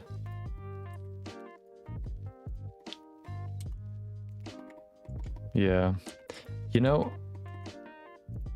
the wrist is so weird, because so my bones that I use, let's use this arm as a reference. Hold on, where's my rig? There it is. Oh, wait, what? Why can I not see the bones? Ah, so the worst part is you cannot use the bone coming from the elbow to the arm as the rotation, because wait, as far as I kind of experimented with different bones, and it kind of seemed like creating another bone that is more in the center of the arm creates better deformations, which is annoying. So you not only have to create this bone to link the arm or the hand with the upper arm, but you also have to create this corrective bone to use as the rotation for the wrist. And apparently it doesn't even work. Maybe I've set the driver, I put different values, or like wrong or bad values into the driver or whatever. But yeah, I'm not gonna care about it now.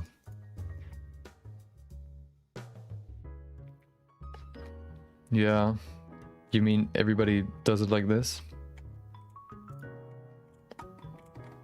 Yeah, I mean, if you want to make it like 100% accurate, well, you can't really probably not do that, but if you want to make it like 100% accurate, you would have to add 2 bones to the lower arm, but that would just be too excessive and probably unnecessary.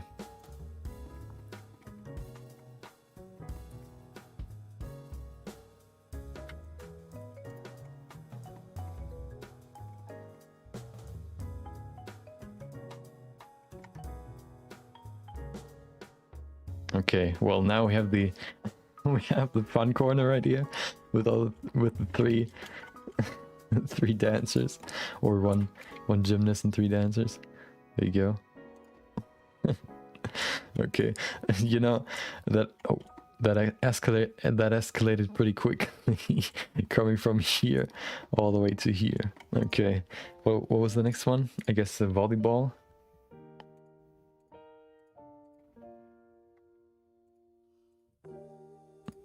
There it is. Volleyball. Okay.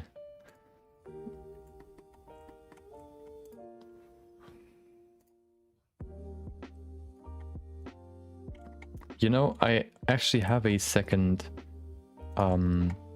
base mesh that I could rig, but the rigging process just took so long that I don't want to do it again. It would be beneficial, but because then I have like a female and a male model.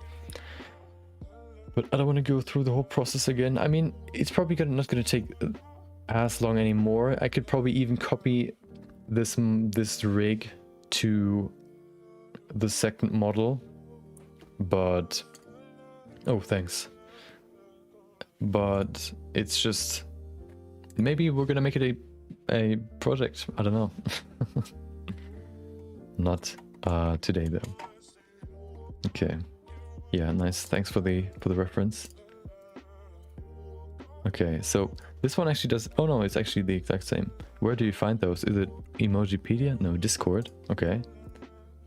Do you just type them into Discord and then look at their image reference or whatever, image link?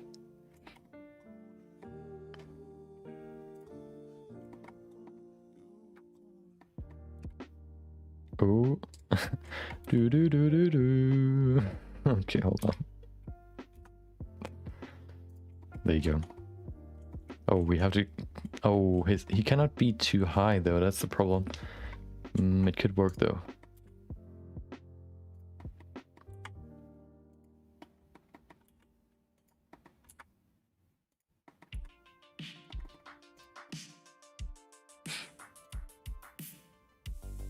Oh, hold on. Show me. Facebook. Ooh.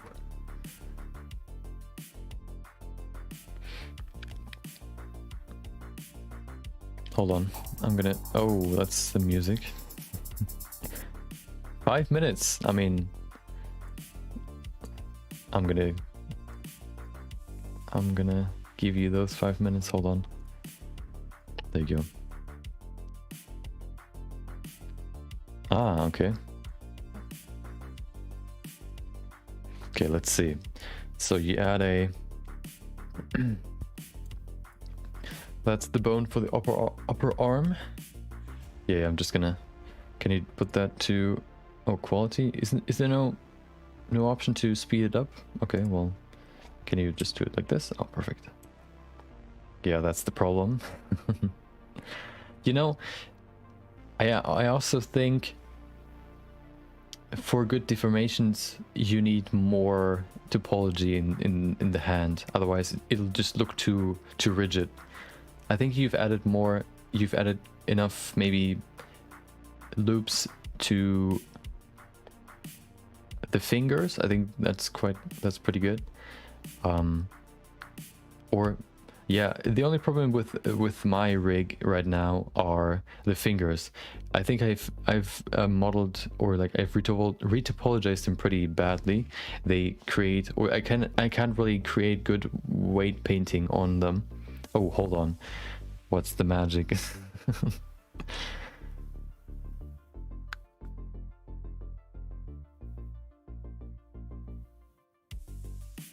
Or was that just weight painting so far? I wonder how they do it in video games, because isn't it in video games so that you can only use a specific rig, or at least a specific amount of bones? I don't know that much about rigging, but isn't it like you can only have a bone for the upper arm, then one for the lower arm, and then for the hand? Isn't that how you rig video game characters? So I wonder how they fix it there.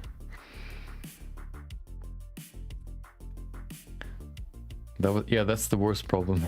When you twist the whole arm and you get this weird bow in there. Okay. Oh, okay, so the vertices are the restriction for games, okay.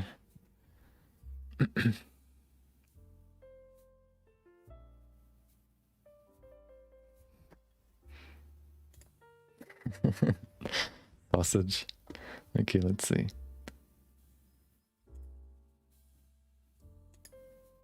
Oh, okay. Double layered bone structure. Hold on, let me see the end result. Maybe I can just decipher it from there.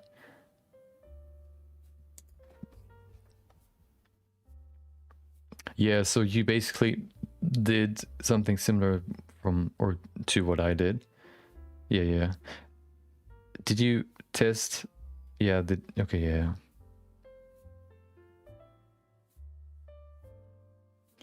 What's the other bone for? The other green bone for the biceps? To rotate the biceps upwards? Nope, I don't want to see that.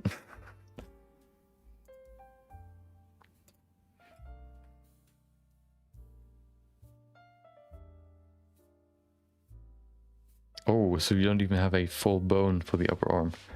Okay. I think I tried that as well, but I don't remember why I didn't continue using it.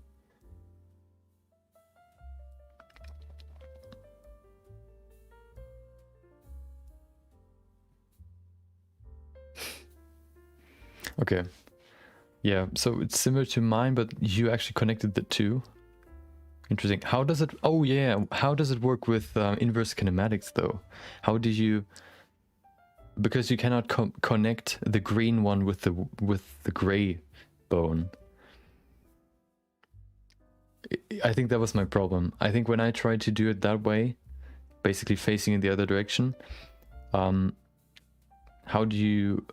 Or do you make an invisible bone to create the rig for the inverse kinematics? Yeah, that could work maybe. Oh, hello. Ooh, you can... Oh, okay, you can't even see me. Ooh. Okay, let's go back. Oh, wait, I'm cut off. There you go. Oh, okay. Didn't know that. Good to know. I learned so much today. Not only how to make my own bump maps, but also stuff about rigging. Okay. So...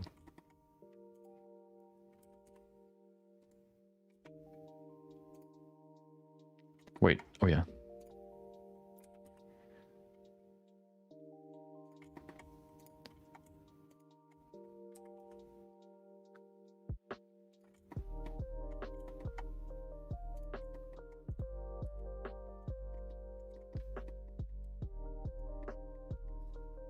Okay.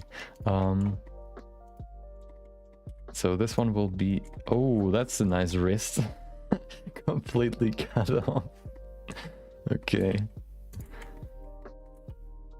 There you go. By the way, do you know if you can actually simulate muscles in Blender? So, or no, not muscles, but skin on top of muscles, or maybe both? I wonder if that is possible. I saw some cool simulations before for bears or dogs, where you can not only see the muscles under the skin deform, but also the skin deforming so they keep the shape, or they support the shape of the muscle.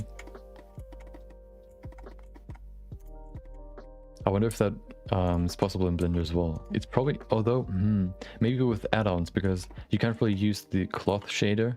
Yeah, X muscle system. Is that an add-on? Let's see. X.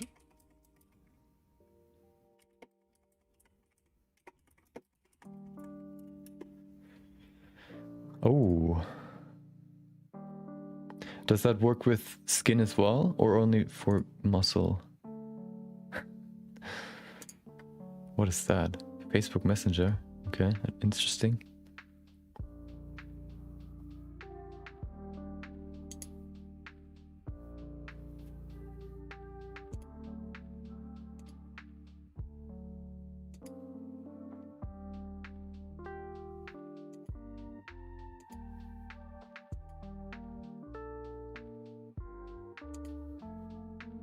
Oh yeah, cool. Does it take physics into account as well? Can you simulate it? So when you, for example, when you have a bear, yeah, it seems like it doesn't really take physics into account. So when you stomp, your bones would like jiggle a little, not your bones, but your muscles and your fat would jiggle a little bit, and then your skin would jiggle as well. That is, I think, what really makes it look realistic. Or makes it look real, rather. Okay, so... yeah.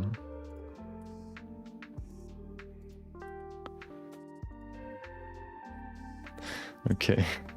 I mean, okay, he's gonna have a ball, otherwise it's just gonna look goofy. Oh, really? Oh, that's cool. Yeah, I mean, yeah.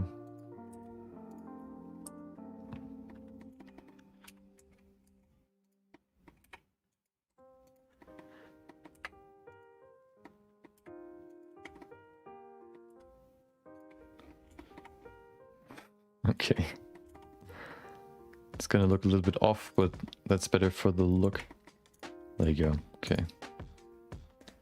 Perfect. So we've almost finished a full row.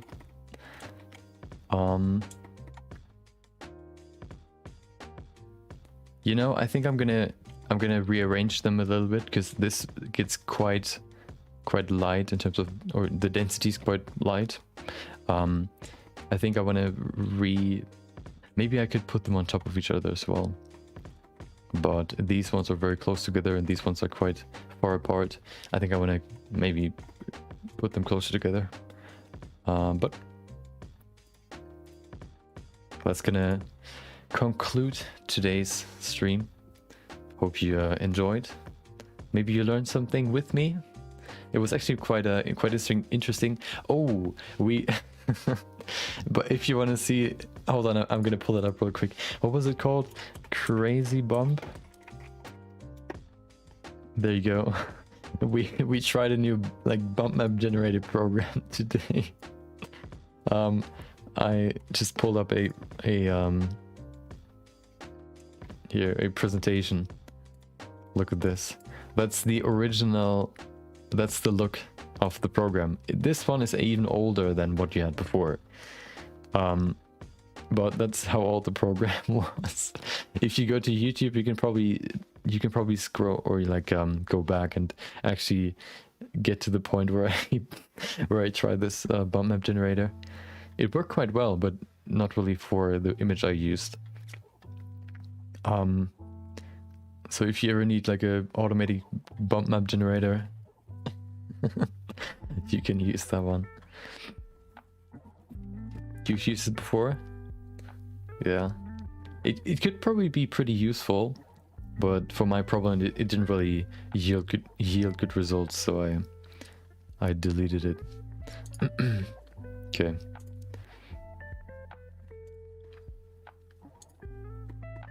Hold on, we're gonna go ahead and look at him. Oh. Okay, there you go. So, hope you enjoyed. Thanks for joining.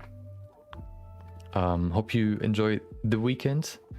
My plan is probably to either stream tomorrow at some point. I don't really know when. Probably around the same time.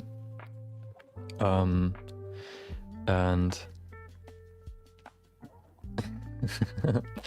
yeah, sometimes it can be pretty fun. Yeah, so if you want to see my, I guess, freeze sculpting or modeling process, maybe I'm online when you check. I'm probably gonna do work on this maybe tomorrow, or probably tomorrow, probably on maybe Saturday as well. nothing's set in stone. But yeah, I plan on doing it. So hope you enjoyed. Thanks for joining. Thanks for chatting, maybe just visiting or listening, whatever. Thank you for that. Hope you enjoy the rest of your day, maybe even the weekend, or yeah, the weekend as well. And yeah, I'll see you later, maybe. Take care. Bye bye.